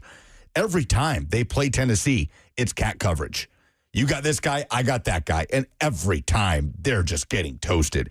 There cannot be a game on the schedule that has Tennessee offensive coaches and quarterbacks licking their chops more than Kentucky. In the Heupel era, they've averaged over 41 points per game against Kentucky. It's their highest scoring mark against any annual opponent. Do you know what Aguilar was averaging per completion? Not per attempt, but per completion. I don't have it in front of me. What is it? 19.8, according to the fine folks at VolQuest. I mean, They had like 30, Tennessee had like 30 rush yards deep into the fourth quarter. They didn't need it. It's just so weird, though, because the way that Kentucky plays Ole Miss and how miserable they make it for Lane Kiffin's offense versus when they see Josh Heupel's offense, and it's just a complete night and day difference. It's bizarre. Yeah. But when you have Joey Aguilar playing at the level that he was, it's obviously going to give you a chance in any game that you play. And in fact, that was probably, going back to the Georgia result, is probably the thing that made you feel the most secure in the idea of Tennessee keeping playoff hopes alive despite the loss to Georgia. You're in a good spot when you have an offense operating at that rate, and obviously the production from the wide receivers and what they were able to create helps as well. But the defense is the thing that, and I don't want to pile on because Tennessee fans are just happy to get the win and move on, I'm sure. But it is a really difficult thing. Through 5 SEC games, the Vols have yet to hold a single conference opponent under 30 points. Yeah. Again, courtesy of VolQuest. Can you tell I signed up for a VolQuest subscription here lately? The newsletter is very helpful. They're the best in the business for sure. Before you go on, let me correct myself. 41 points per game against Kentucky in the Heupel era is the most against any opponent Tennessee has played in each of Heupel's 5 years. The highest scoring mark is against Vanderbilt. That's only in 4 games, but Tennessee has averaged over 46 points per game against Vandy. Something tells me that it's going to be hard to score 46 against that Vandy defense this year. How do you feel about your playoff chances? Okay. We can do that more later in the week. Yeah, for sure. In playoff rankings, I believe that, if I'm not mistaken, the first one of the year comes out next week. I think so. Not this week, but next week. But, okay, like a little over 50%. again, because the path to 10-2 is there. It's obviously to win out. You have to beat Oklahoma at home. You have played really well at home in the Heupel era. John Mateer has not looked good since he had that hand surgery. Tennessee has had issues with running quarterbacks this year and recently in the Heupel era. And you have to go break a curse down in Gainesville against a team that's playing with an interim coach, and then beat a top 10 Vandy team at home that, if Vandy beats Texas on the road, very likely will be a top 10 team still with one loss when they come to Knoxville in a game that will have the most hype ever for a Tennessee Vanderbilt game, going back to the Neyland days when he was hired to beat Vanderbilt. So I feel okay. I'm much more worried about beating Oklahoma Saturday than I am making the college football playoff, but it's just weird. It's on a coming off of a season where Tennessee had such a high standard defensively, and they're missing guys. Like, they didn't expect Ricky Gibson to go down for the year. There was hope that Mike McCoy would be back sooner. It doesn't look like there's a lot to suggest he'll be back this week either. So you're down your top two corners. At that point, does he even play this year? Like, for what? I mean, if they get into the playoff, you're just going to throw him out there? Yeah, I don't know. It's a legitimate question if he plays. You were also without Arion Carter, to be fair, your lead tackler. But, yeah, these problems have sustained. It's the third and longs that you're giving up. I mean, just basic things like the angles on Kendrick Law's long touchdown, the 71-yarder, where he's kind of starting up the middle and then bounces out again. Next thing you know, he's wheeling down the sideline on what was basically a check down for a 71-yard score. It's just, again, fundamental stuff on one hand. And then on the other hand, you have 8 TFLs, you have 2 turnovers forced, and a defensive touchdown on a great play by the safety, reading the pass, tipping it up to himself, running it all the way back. So it's very boom or bust, but not enough boom in the last couple weeks to offset some of the good things or some of the bad things that they're doing, which is just not keeping teams in front of them. Yeah, it's just, literally not keeping players in front of them, right? They just lose guys in coverage. You got DJ Miller running by Boo Carter for a 56-yard touchdown. They're last in the conference in terms of pass yards allowed in particular. So to your point about John Mateer struggling, you want to avoid the game against a quarterback coming off hand surgery where he gets right, and it's just because you're playing bad defense out there. Kentucky surely going to join that list, right, of schools that are letting go of their coach. They're 2-5. They go to Auburn this weekend in another pressure cooker game for both head coaches. They host Florida after that, a team that's already fired their head coach, and then should be able to take care of business against Tennessee Tech before going to Vandy, which looks like an automatic loss, and going to Louisville, which is a program that's got some wind behind their sails right now with Jeff Brom, knocked off Miami the other week. I look at the schedule, and I easily see 4-8 brewing for Kentucky, potentially 3-9. Hard for me to imagine Mark Stoops. It just feels over. It's felt over since last year, where the reports of him trying to take the Texas A&M job are out there. Yeah. It's just, was that last year or 2 years ago? 2 years ago. Yeah, they've tried the Will Levis thing, right, which it hit with Levis for a stretch, for a season, and then it didn't with Leary, the NC State quarterback that came over, and I don't even remember who was playing quarterback for them last year. This year they tried it with Calzada. It just hasn't worked. It feels over, so we'll see what happens on that end. Carnage everywhere. 615-737-1045. I love it. It makes me happy. 615-737-1045 is the number if you want to join the conversation. Speaking of joining the conversation, Brett Kern will do so coming up next.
We are coming up on 12 o'clock. Good afternoon from the 104.5 The Zone studios. I'm Lucas Panzica. The Titans fell to 1-7 with a 38-14 loss at the Colts on Sunday. Jonathan Taylor, 3 total touchdowns and over 150 rushing. Cam Ward, 22 of 38, 259 yards, a touchdown, and an interception. Interim coach Mike McCoy meets with the media today, coming up at 1:30.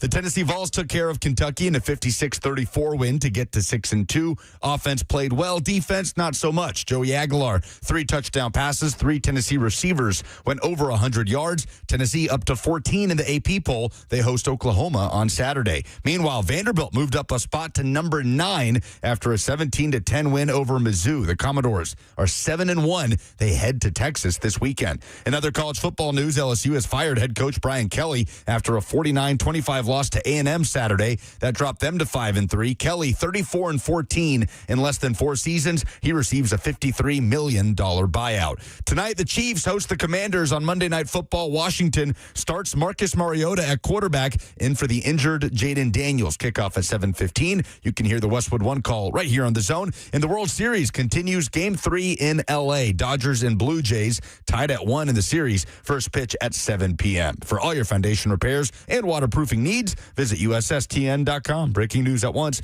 on your home for the Titans and Vols. This is 104.5 The Zone.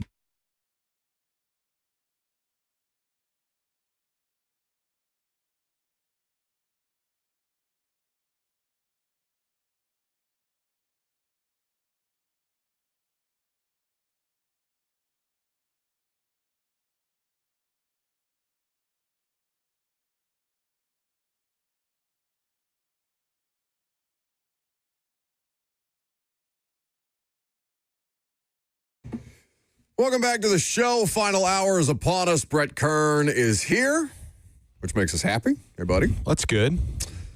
Well, It's a little gloomy out there today. Well, you're just a ray of sunshine, right? You came in here talking about a couple of good things. A couple of good things for the Titans and Colts yesterday, 38-14, the final in favor of Indianapolis, who moves to 7-1. Did Bryce start Indiana Jones? He sure week? did. Yeah, I bet. It was rough. I told you he had a lot of guys on bye week. Lions guys, Seahawks. He actually almost won in some way, shape, or form. Started Franklin from Denver, and he got 2 touchdowns yesterday. Yeah. And he was in it until Kraft went off last night. But yeah, it's always fun to watch him on Sundays. As he just kind of gets in on red zone and Fretting through his lineup. yeah. How you doing there, bud? I'm good. I need a touchdown here. We live such opposite lives in fantasy football because obviously we can't put money on the Titans Media Fantasy Football League, but Jimmy Wyatt is highly competitive about his fantasy football. Very competitive, constantly tinkering with his lineup. Nobody makes more transactions than Wyatt. Mr. Whataburger referee there. How about that? I hope he's getting paid for that. Jimmy better be getting what? that. They do a sponsored segment. Beat the Freak. Beat the Freak, so it's curse right. against somebody. But And Freak Off was right there, guys. If you're listening to the Titans facility, Freak Off was right there. There for the taking. He could have had. It's just seeing him with the Freak Off. Come on. I didn't understand a word you said other than freak off. That felt like there. the closest I've been to Don Vito. Did you guys ever watch Bam Margera's show on MTV? Viva La Bam? And he'd be like, the car won't start. It's like the assistant coach from The Water Boy. Yeah. Yeah.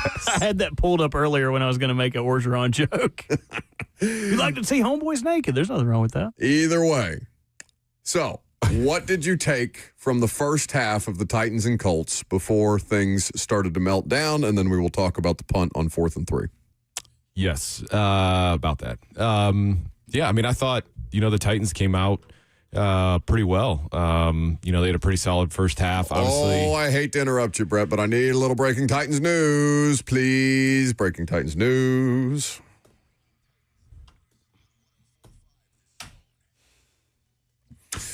Per Adam Schefter first, the Titans are sending corner Roger McCreary to the Rams for a conditional 5th and 6th, or 5th, could be a 6th round pick. Oh, excuse me.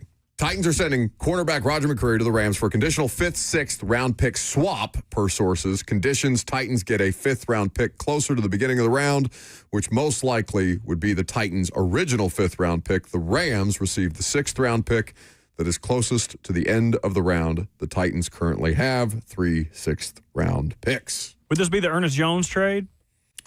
The Ernest Jones trade actually became Gunnar Helm. Okay, so that's already. So what would this pick be that the Rams own? I'll do some digging. Yeah, let me. We can work through that as we're on the air here. But we asked Roger. In fact, I'll send you some audio from Roger McCreary because I talked to him this week in the locker room. It was me and Nick Suss asking him about trade deadline rumors and things like that. I'm sorry, Brett, to interrupt your analysis. But I'm out. Goodbye. Hey, I dodged the bullet. What was that? A couple Mondays ago when Callie got fired by about 5 minutes. I got in the car and would you like breaking news and I'm like, wow, dodged that one. But Daryl Baker left the game injured yesterday too. By the way, they have And no you more already corners. traded Sam Brownlee. Womack, Titans legend Sam Womack. Toledo product, just like that's right. Go Rockets. DBU Toledo. Sure, yeah. People are saying Quinyon Mitchell, yeah, absolutely. Okay, so This just totally changed our conversation. yes, it does. 1-7. 2014, you were on that team, obviously. You were on the 15 team as well. I don't remember. They didn't really have many assets that people were looking around at the time, so it was probably different in either of those 2 years. Was there a year where you really felt it was more likely guys being rumored for the Titans to trade for? I remember talking to you about maybe Golden Tate prior to Golden Tate ending up on the Titans practice squad at some point in time a couple of years ago, just the idea of acquiring Golden Tate. Who ended up trading for him that year? The Giants, I think? I think it was Giants. That sounds Either way. right. So what is it like in the locker room where trade rumors are speculating? Because a lot of guys say they shut out the outside noise, but everybody's on their phone, Brett. Yeah. I mean, this day and age, I think it was a little bit easier, before Twitter and Instagram and all that kind of stuff, where you could really get information within seconds. And so, yeah, I mean, guys know. I think 2014, 15. I just don't think we really had many assets. And then years where we were doing well, you're kind of like, man, are we just missing one piece? Like, who's out there right now, playing, team-wise? They're just one piece away, right? I mean, Dallas was talking about Crosby, and I don't know if that would have helped him yesterday. Which is so stupid. Right, because you got rid of Parsons, and you talk about a money thing, and I'm not sure where Crosby's at, APY and cap hits, but it can't be that much different. It's pretty affordable. Robert looked at the contract last week at some point. Yeah. He's due, right? So, I mean, I'll say this is frustrating just because Rodgers, I think he's a great player, right? I think he's one of the best slot corners. Obviously, I was going to talk about his sack yesterday. Great job. Yeah, it was a nice dialed-up blitz by Denard. Nice dialed up, and but this is just a product of when you have a new GM, he wants his guys. That's just what it is. And if you're not a part of his draft class or signings, you're free. You're free to get traded. You're free to get cut. And that's just a part of the business. So that's just what it is. I mean, you got Chig, obviously you can't trade Skaronski. But you already traded Brownlee, who was of last year's draft class.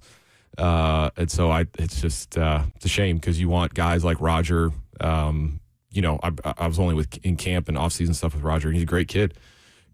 And those are the kind of guys that you want to be able to build this team around. But off he goes. Great value for the Rams, who already have an elite defense. Yeah, and good for him, though. I mean, that's good for Roger. A chance to go get paid in L.A. We are all happy for Roger McCreary, who's been a good soldier through all of this, because obviously he hasn't been a part of very many good Titans teams. 2022, they started 7-3. And then the wheels fell off. Going to a great place. The Philadelphia game. Really ripping the cornerback room down to the studs. Well, that's the thing. Brett, you got to get Samuel Womack to play. Yeah, well, he got snaps yesterday. They had to get Jalen Armour-Davis to play. How's that going for him? Right, and that's the whole experiment, right? You get rid of Brownlee, and you bring the next guy up, and obviously, it's not going maybe as planned. I may let you go early today because I'm going to rip them, and I don't want to make you uncomfortable. I'll listen to it. It's fine. So the fifth rounder the Titans put you in a bad get, spot. the fifth rounder the Rams send to the Titans in exchange for the 6th. was the Titans' 5th rounder, right? Yes. That they sent for Ernest Jones. Yes. Okay. So do you think this is a part of, okay, so let's say the Titans do get the number 1 pick. You already have your quarterback. Is this something where they're trying to acquire that 5th, 6th, 7th round assets to add, trading out that first-round pick? Yeah. So, like, here's our first-round pick and a 5th and a 6th of this year. So you got now 3-6. So now you can get more ammo coming back. I mean, that's the only thing. But the problem is you're trading away like talent. You're trading away talent. You're making more needs. Like, that's the thing that pisses me off about this, Brett. And I it's why I don't trust them, even though Schefter is saying, and every time you talk to a Titans person, they'll tell you that Jeffrey Simmons is not up for trade. Like, they have shown that they are not uncomfortable making more needs, even though they have needs all over the place. Like, I don't know what the hell I'm supposed to do with the fact that they have no corners and they keep trading away good corners. Well, to keep McCreary, sorry to cut you off, you would have to pay McCreary, right, next year. They have the most money in the sport. What if he doesn't want to resign? Why would he want to come back here? The same reason no one wants to sign here in free agency in general. Wouldn't you be doing everything in your power to, I can't wait till this season goes so I can re-sign and play for someone good like the Saints, anyone beside the Titans? Like, it's a two-way street. Same thing with Henry. Like, they should have traded Henry because he wasn't coming back anyway. I get that. Henry's a different situation because Derek had already been paid, right? So Derek is at a very specific point in his existence where he's ring chasing, and Baltimore makes a lot of sense for him.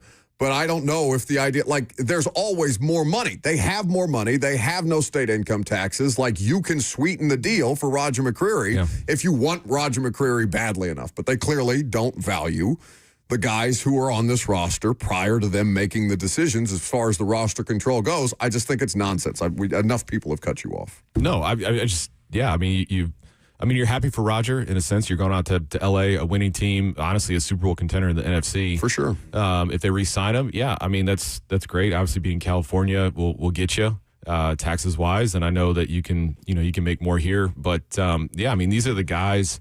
You want to talk about building a young team and a foundation, these are the guys you want to re-sign. But like I said, it's, you got a new GM, you're going to have a new coach, you want your guys. And so obviously anybody that's not a part of the draft class or free agent class is up for trade or not re-signing. And that's just unfortunately how the business goes. But I don't think they would trade Big Jeff. I mean, you saw what happened with A.J. Brown. I don't think, especially if Amy gets, has to approve it or anything like that, I don't think she can do that twice. And all reports are suggesting that that's where they are, too. And you can't trade. You saw what happened yesterday, right? Big Jeff is not in the game. You didn't have Arden Key either. That would have been helped to have some extra edge pressure. But some of the holes that Taylor was running through is like, no, it was disgusting. Oh, man, it was disgusting, and that's with Sweat in the game, right? That's with Sweat. Although, hey, T. Sweat running down Indiana Jones for that little. He had a sack. Got a career high now. Took a great angle. Back-to-back sacks. Good. Didn't see a belly rub. Did he do the belly rub? He was tired. Yeah, I bet. It was early, right? It was on the opening drive. Okay, but that's another example. They didn't draft Tavondre Sweat. Like, Brinker was on the staff when they drafted Tavondre Sweat, but now it's Brinker's team. Like, I know Borgonzi's the GM, but Chad Brinker contractually has roster control here. And the two of them were working together, and they have all manner of different things. By the way, the team just officially announced the trade unto themselves, a conditional 5th-round pick in exchange for cornerback Roger McCreary and the Rams' 2026 conditional 6th-round pick. So, Do you think that's it? Oh, on the Titans? Hell no. Yeah. No. In terms of trades? Yeah, I think about open Chig? season. Chig makes sense. Chig's a part of that 22 class. He might be the only one. Left? He is.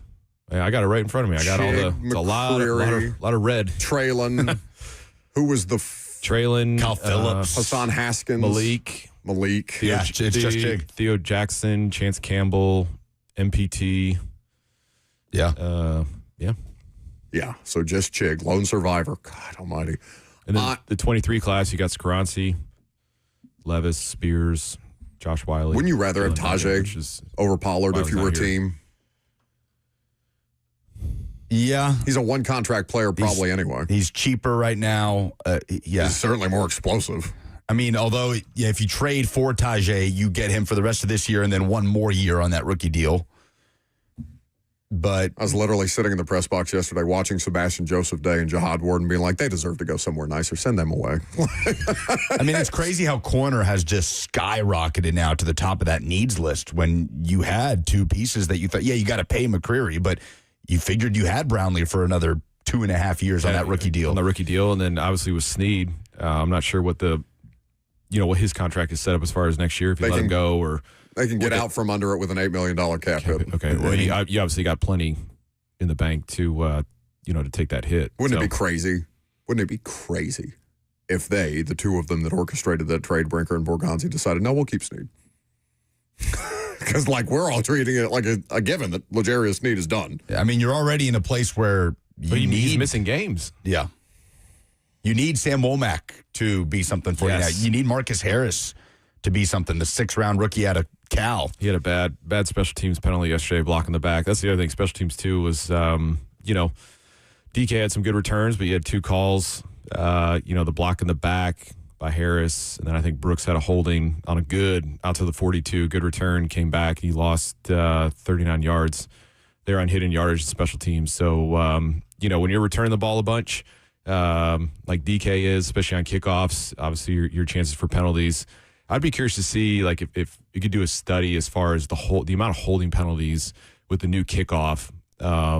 If it's more with the new setup than it was, back in the day where you could, you run down as fast as you can, try to light somebody up. I'd be curious to see what the comparison is, because I just feel like there's been a lot more holding penalties just across the league in general, not just with the Titans, but Titans are top 3 in special teams penalties. But when you have so many opportunities for returns, there's a good chance you're going to be leading the league with that. So Mike McCoy speaking in about an hour, and he'll be asked about this. Of course, he'll be out on the mic and asking his opinion. And he'll be like, I love Roger. You see that sack he had yesterday? Well, he's gone. 1:30. Can hear it on Cover 2. What are you saying if you're Denard Wilson? Well, will he even be back next year? Probably not. Someone in the F&M Bank chat in maybe hour 1. Denard Wilson needs to go. It's like I don't know what folks want from Denard Wilson, man. Like it's getting to a point of you just throw your hands up. Like they didn't have any pass rushers, and now their 2 best pass rushers are down for multiple games at this point. So who do you think's the best D coordinator in the league? You think it's Salah out in San Fran? Oh, I'd who do you think, if you brought the best D coordinator in to the Titans? Roger McCreary's new coach Shula over there, Chris Shula. I still really like Vic Fangio. I think Vance Joseph in Denver is a stud. I know they got players all over the place, but the fact that Vance Joseph can't sniff a head coaching job again, wasn't he the coach of the Broncos for a period of time? Yeah, he was. He was having the time of his life, yeah.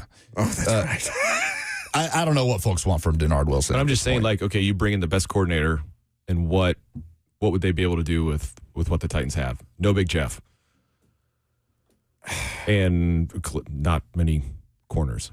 Yeah, I mean you're gonna go into a hiring process with what on the roster? Jeffrey and Cam, and maybe that's enough for a coach who just wants another crack at this thing. And being third in command. You're gonna have Brinker in front, and you got Borgonzi, as far as decision making and roster control and all that kind of stuff. And so really you're sitting, as a head coach, third in command. So somebody like Mike McCarthy, a veteran coach, right? Do you want to come in, right? Let's talk about this, because you're really 4th in command, because even if Brinker and Borgonzi are on board with you, what's to keep Amy from swooping down from above and chopping off on it's just going to piss me off anyway. 615-737-1045 is the number. Brett Kern is being held hostage in studio with us. The news of the day is that Roger McCreary has been traded. We'll take your phone calls. I'm Buck Rising. It's 104.5 The Zone.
Welcome back to the show.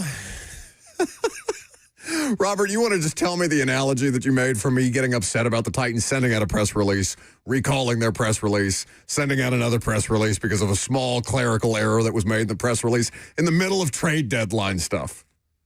You can't be mad at your kid for eating Play-Doh. It looks good and tastes good. I mean, they're going to do it. Has any of the Kern children eaten Play-Doh? Have they ever tried it? I hope not. Not bad. Non-toxic, too. I think we would have known. A little salty? They all colors taste the same, too. That's how it... All colors taste the same. Like Fruit Loops, famously. You're telling me you never had no Play-Doh and end up like making a little hot dog and be like, dang, that looks kind of good. I think I want a little hunk of that Play-Doh. Normal human beings do not eat the way that the two of you eat, okay? Where anything that even resembles food is fair game. One time my dad made me take a bite out of a deer heart when I was a kid. Oh, what is this, Game of Thrones? Oh, the last of the Mohicans. It was kind of cool. I don't know. He was like, I was acting like a big badass, and he was like, you won't take a bite of this heart. And it's like still beating the deer's thoughts and memories pulsing through the... Robert's got plenty more stories of the lessons. Wow. The lessons his dad taught him are very different from some of the lessons we got. I was drunkenly sharing them with Ricky over the weekend. I'm sure he was just like, please get this overweight, purple, grimace-looking man away from me. They all had to do with a farm animal. So You think pigs are bad? Let me tell you about a goat I used to know. Well, His name was Billy. Brett Kern, for some reason, has agreed to stay in studio with us. He's holding himself in some kind of comfort position. He's going to end up on the fetal position or in the fetal position by the end of the segment. All right, here is the corrected release from the Titans. I don't think it's anything different. The Titans have acquired a 2026 conditional fifth-round pick from the Los Angeles Rams in exchange for cornerback Roger McCreary and a 2026 conditional sixth-round pick. All right, is that the final one? You going to send me any more emails? You going to screw up any more emails?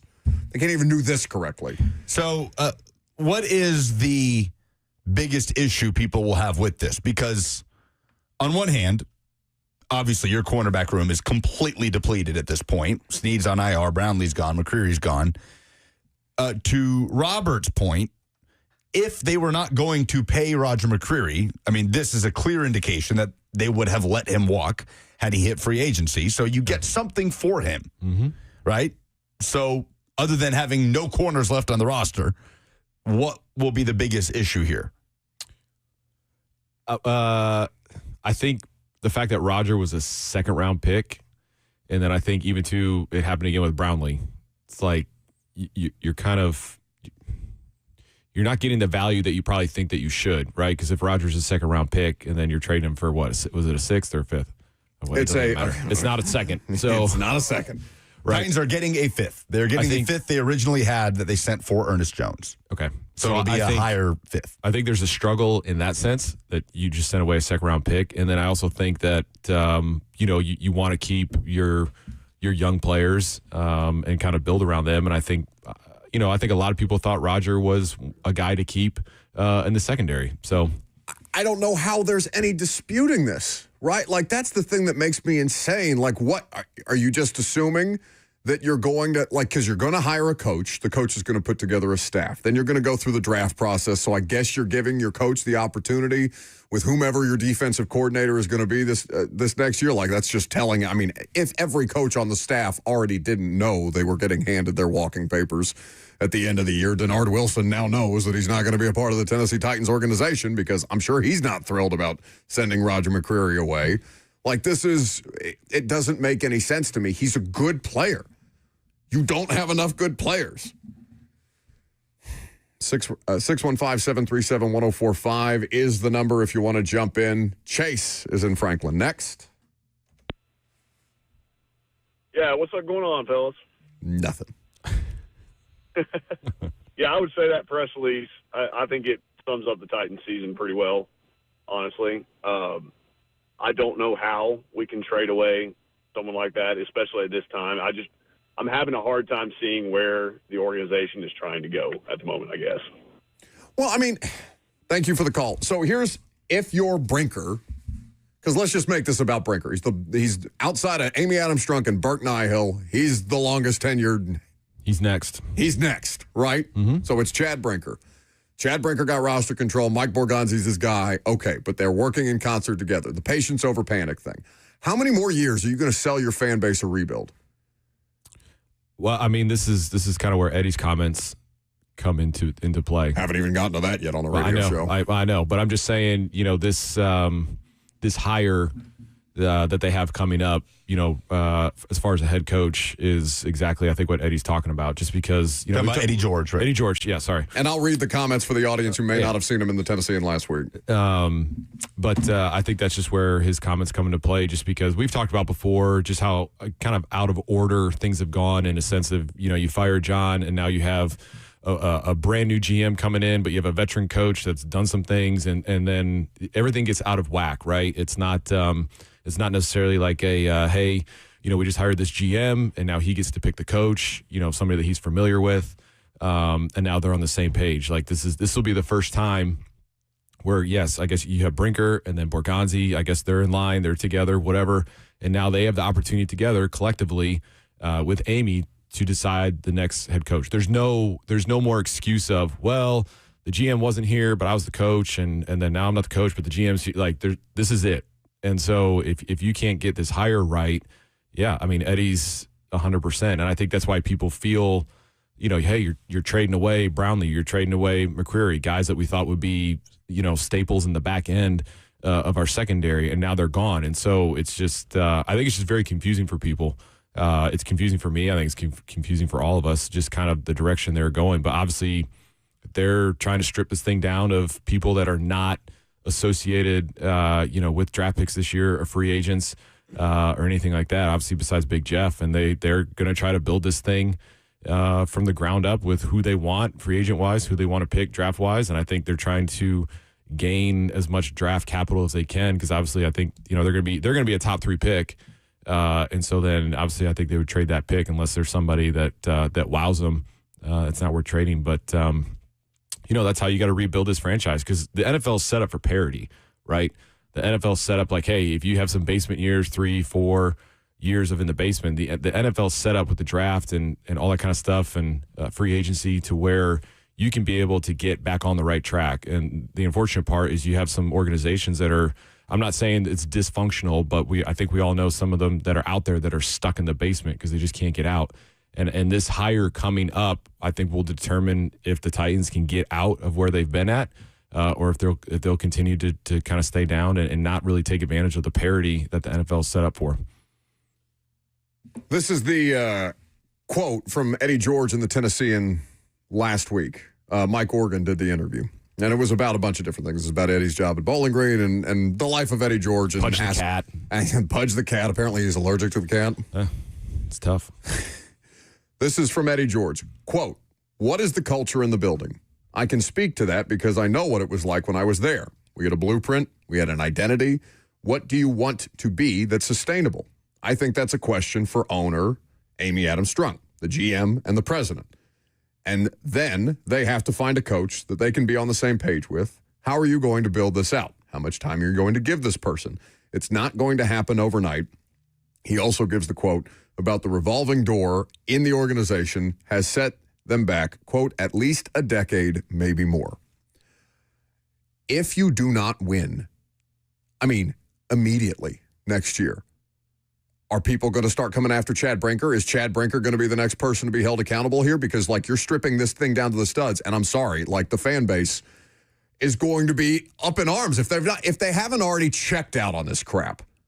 Well, the defensive rebuild continues to be a taller and taller task. I mean, there's bright spots yesterday. I look at DK and, Cam had some great throws. There's some drops.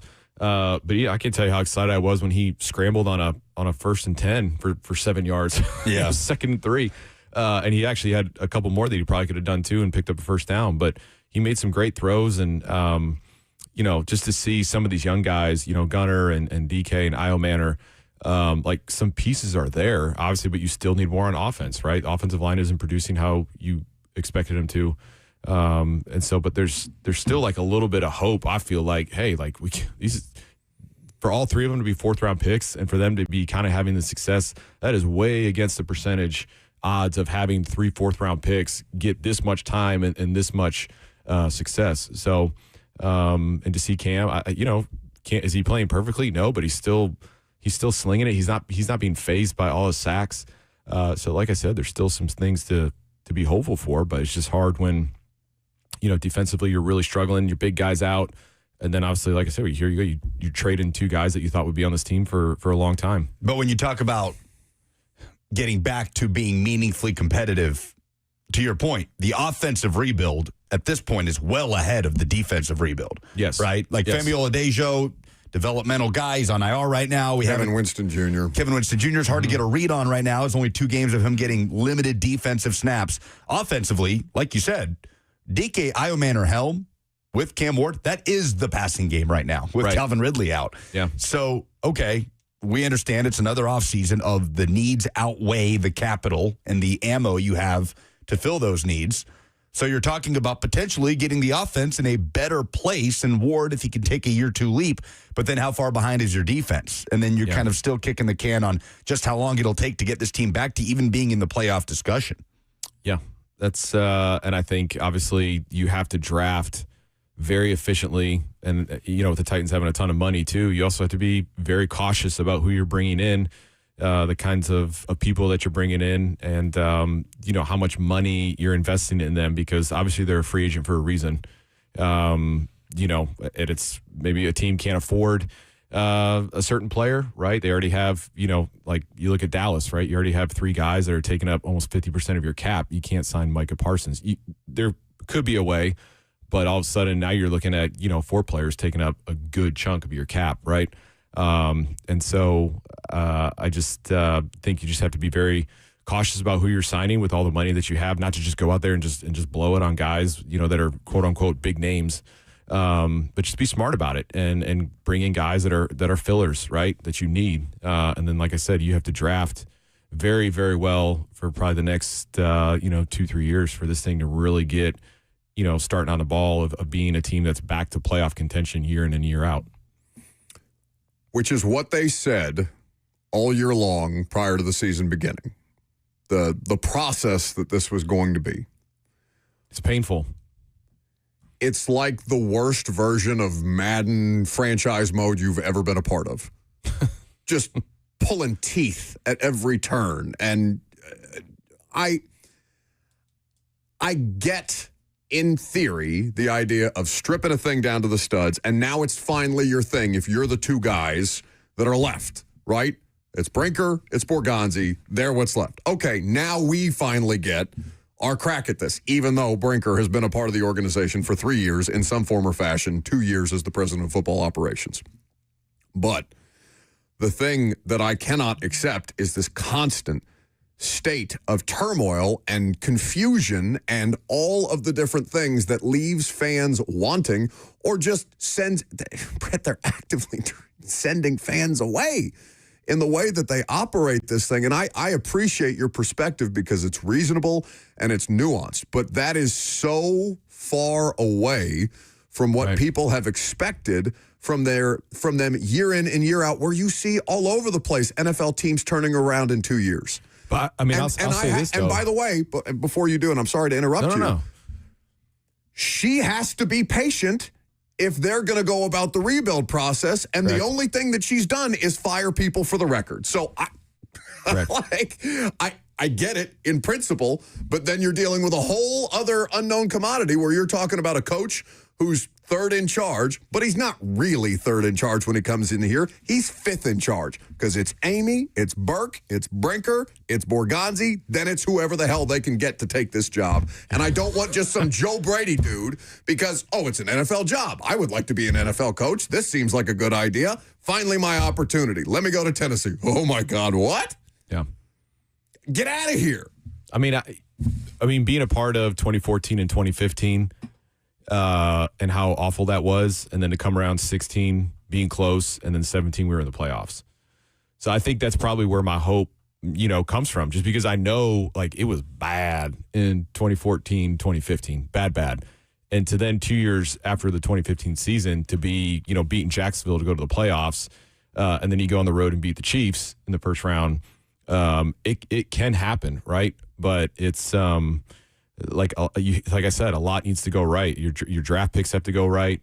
The free agents that you bring in have to be, not necessarily stars or studs, right? But they have to be extremely complementary to your draft picks, leaders, veterans. I feel like guys that can be leaders in the locker room that guys would respect, and that's what we had. And I think that's why the turnaround happened so fast, right? And so, yeah, I mean, I think everything depends on, who they're going to bring in. And in fairness to Amy, like, yeah, she's a part of this interview process and all that stuff. Like, I think everybody could probably think of or agree with in the sense of whether it's just football or in the business world in general, like somebody can wow you in an interview, and it's, and you're fascinated with it. Like, yeah, this is the person. And then when you realize, like, oh man, maybe I didn't ask these certain questions that would have figured this out in the interview process, right? And so hopefully everything that's going on, the process, hopefully the right people are in place. Yes, with Brinker, Borgonzi, and Amy, that they've gone through this enough over the years that they know with this next coach what they want, what they don't want, the questions to ask, and put them in tough situations to see if this is the person that we want leading this team for hopefully, next 10 years. It needs to be, or Eddie's correct. I think Eddie is correct, but I'm going to let you off the hook. Go Hoosiers. There's good football being played somewhere. Tennessee, Vanderbilt. Grudge match. I kind of joked around with it, a couple weeks ago. I didn't want to start any rumors or anything. It's not rumors, but I'm just saying, might be looking into tickets to go to Knoxville for that game. I think it'd be fun. I think it would be. Bring the family. It might be a good time. I don't know where I am in the world at that point, but Thanksgiving weekend extravaganza. Schlepping around with a 1-in-10 football team at that point in time. Anyway, Brett Kern, thank you. See y'all Monday. Hey, love you, Brett. See you, Robert. What does this man have to do? Maybe the callers will give you some love. I'm Buck Rising. It's 104.5 The Zone.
All right, so having a spirited conversation about the sequence in which the Titans have made decisions. If you're just now joining us, Roger McCreary has been traded to the Los Angeles Rams.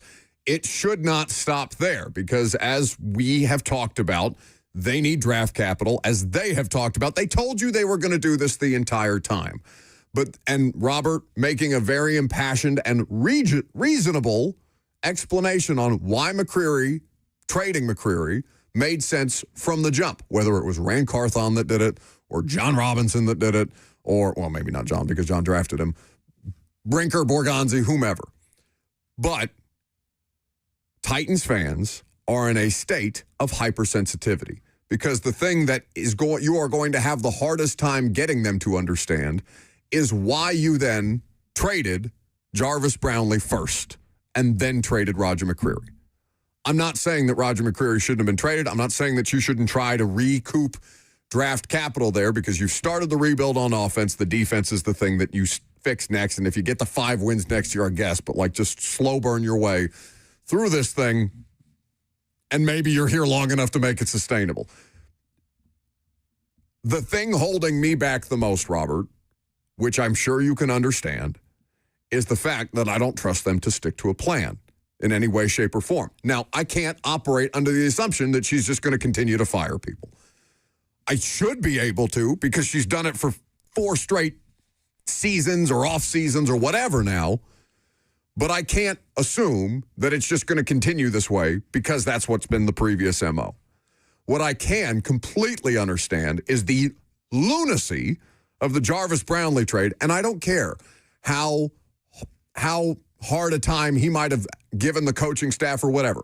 Have some spine and coach the talented players, and if they give you feedback and ask you questions and push back, then it is your job to get the most out of them. The Brownlee thing never made sense. So the hypersensitivity stems from the idea that you did a trade that didn't make any damn sense, and then you further traded away another corner who made sense to trade the entire time. You understand this, yes? No, yeah, I understand that. I just think that it's kind of dumb to still be upset about it. Being retroactively upset about the Jarvis Brownlee trade makes sense, but you should have been more upset about that in the moment. There's no way that this trade should make people be like, oh, I get it. The Titans aren't great. But, in response to this trade being like, yeah, we suck. This was dumb. No, it wasn't. It was a good trade. You just did them, as you said, out of order. He wasn't going to be on this team. And even if he was on this team, he didn't make a huge difference when he was. You knew you were going to be bad. You knew that was going to be an area of risk. Didn't stop Jalen Armour-Davis from getting taken behind the woodshed by Michael Pittman yesterday. And I get it. It sucks losing. And it sucks not having an answer to losing. But this was a good trade. This was a smart trade. You could argue, hey, they should have gotten more for it, but it takes 2 to tango. If the Rams weren't going to do it and you don't have another suitor, you get what you get. Because if he would have left... I am surprised there wasn't, and we don't know right now, the level of interest that Roger McCreary was garnering. That's the thing that we don't have. That's the missing piece to this part of the conversation. What was the market like for Roger McCreary? What were their options? Right. But if you didn't have one, okay, say he left, or say it's free agency and you sign Roger to a $13 million a year... Is he that good of a nickel that you would pay him double-digit $1 million every year? Probably not. But say someone else wanted to give him that. Then you have to wait 2 years to get a comp pick. And like I said, he's probably not signing a big deal, so you would get a 6th or a 7th 2 years from now. You got that pick now. And I understand a lot of people saying, well, I don't trust them to make these picks. Okay, just don't draft anyone then. Just forfeit all your draft. They have to. This is how you dig yourself out of things like this. You are correct, but you can completely understand fans being like, what am I doing? Yeah, just take less shots in, guys. Just take less shots. It's not about that. It's the fact that it's just constant. It's a constant. How many weeks have we gone through where there is a story that is going to bother the fan base? And I get you got to deal with the bad on the front end to get to the good. But it's 4 years of never-ending garbage from them. And at some point, yes, you can take a step back and be realistic about the situation and say, just because it has been this way for so long does not mean it will be this way for always. But I am not going to wag a finger at Titans fans today if they are upset about this in the immediate and say, no, you are wrong. This is something that you have to eat. Forget the 4 years that you've just had to sit there and eat it. You're going to have to eat it some more, and probably for 2 more years after that. I'm not going to do that to them today. I'm not going to do that to them. I am, because saying, oh, it's a bad trade because he was a former second-round pick. I didn't say it was a bad trade. No, I know. That's what they're saying. Okay. I'm not arguing with you. We're both yelling into the void at people that aren't in the room with us. You're fair. All I'm saying is it was not a dumb trade. He is a free agent after this year. I don't care what round he was drafted in. Traylon Burks just walked for nothing, and he was a first-round pick. Was that dumb to cut him only because he was a first-round pick? No. He was useless here. And saying he wasn't useless in the form of the cornerback, but, they got something. And what they're going to get is going to be the first pick in a 5th round, which a lot of people are going to say, well, that's a late-round pick. Why would I care about that? All over the league, every year, we whine and complain, oh, how come they can find guys in the late rounds? Because they take swings. Because guys are there to be found. In the Bears, Kyle Monangai, 7th-round running back. He's contributing meaningfully for the Bears. And your 6th-round running back, Khalil Mullings, is not. You understand why that's hard for them to see. I understand why it's hard, but there's nothing else you can do about it. There's no reason to complain about every move and say it's bad just because you're in an upset mood about it. This was not a bad trade. This was a trade that they had to do. So if the Titans fans feel that way, don't trade Sebastian Joseph Day. Don't trade any of these. They should trade all of them. Don't trade Arden Key. Don't trade anyone else. Keep all of these people on this loser team that aren't good enough to elevate you just because it's going to be dumb to get rid of them. That's just not true. That's not how football people think. We have to be able to, understanding the context of how bad things are overall, and at the same time, balance that with looking at all of these moves in a vacuum. Titans fans are upset because of everything that's going on, and that will be projected onto moves like this. But Robert is right.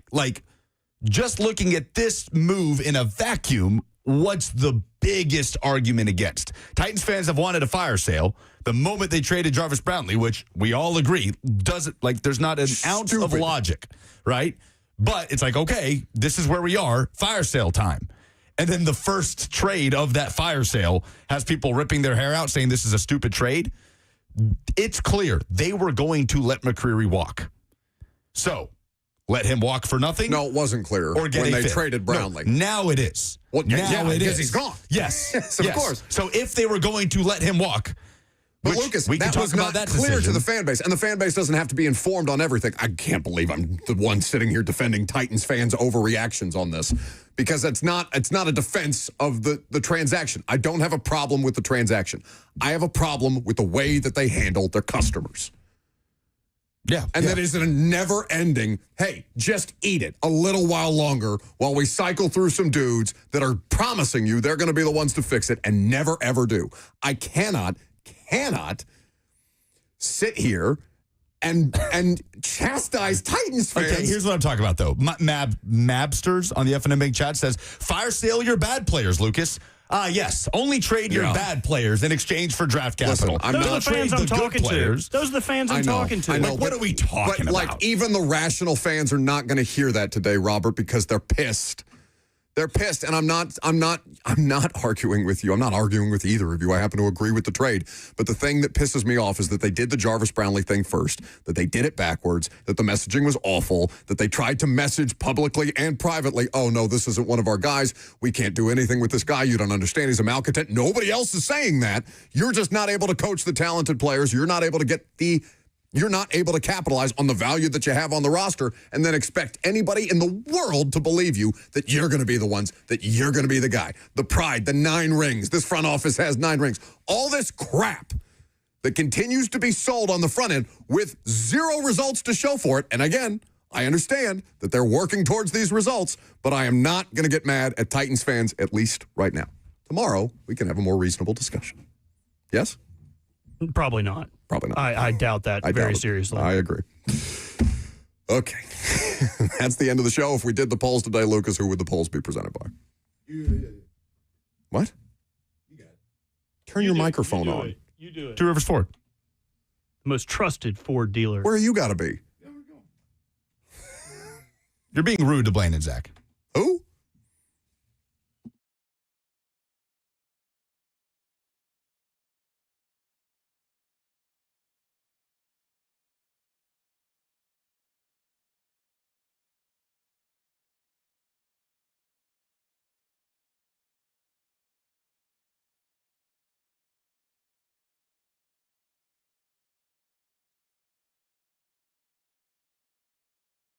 Nobody likes an HVAC emergency. Nobody likes a plumbing emergency or an electrical issue that you were not prepared for. Hiller Plumbing, Heating, Cooling, and Electrical is there to help you with all of your needs, because most of the time you don't know what it will cost or if it'll get fixed correctly or if somebody is just trying to sell you something. That's when you call Hiller.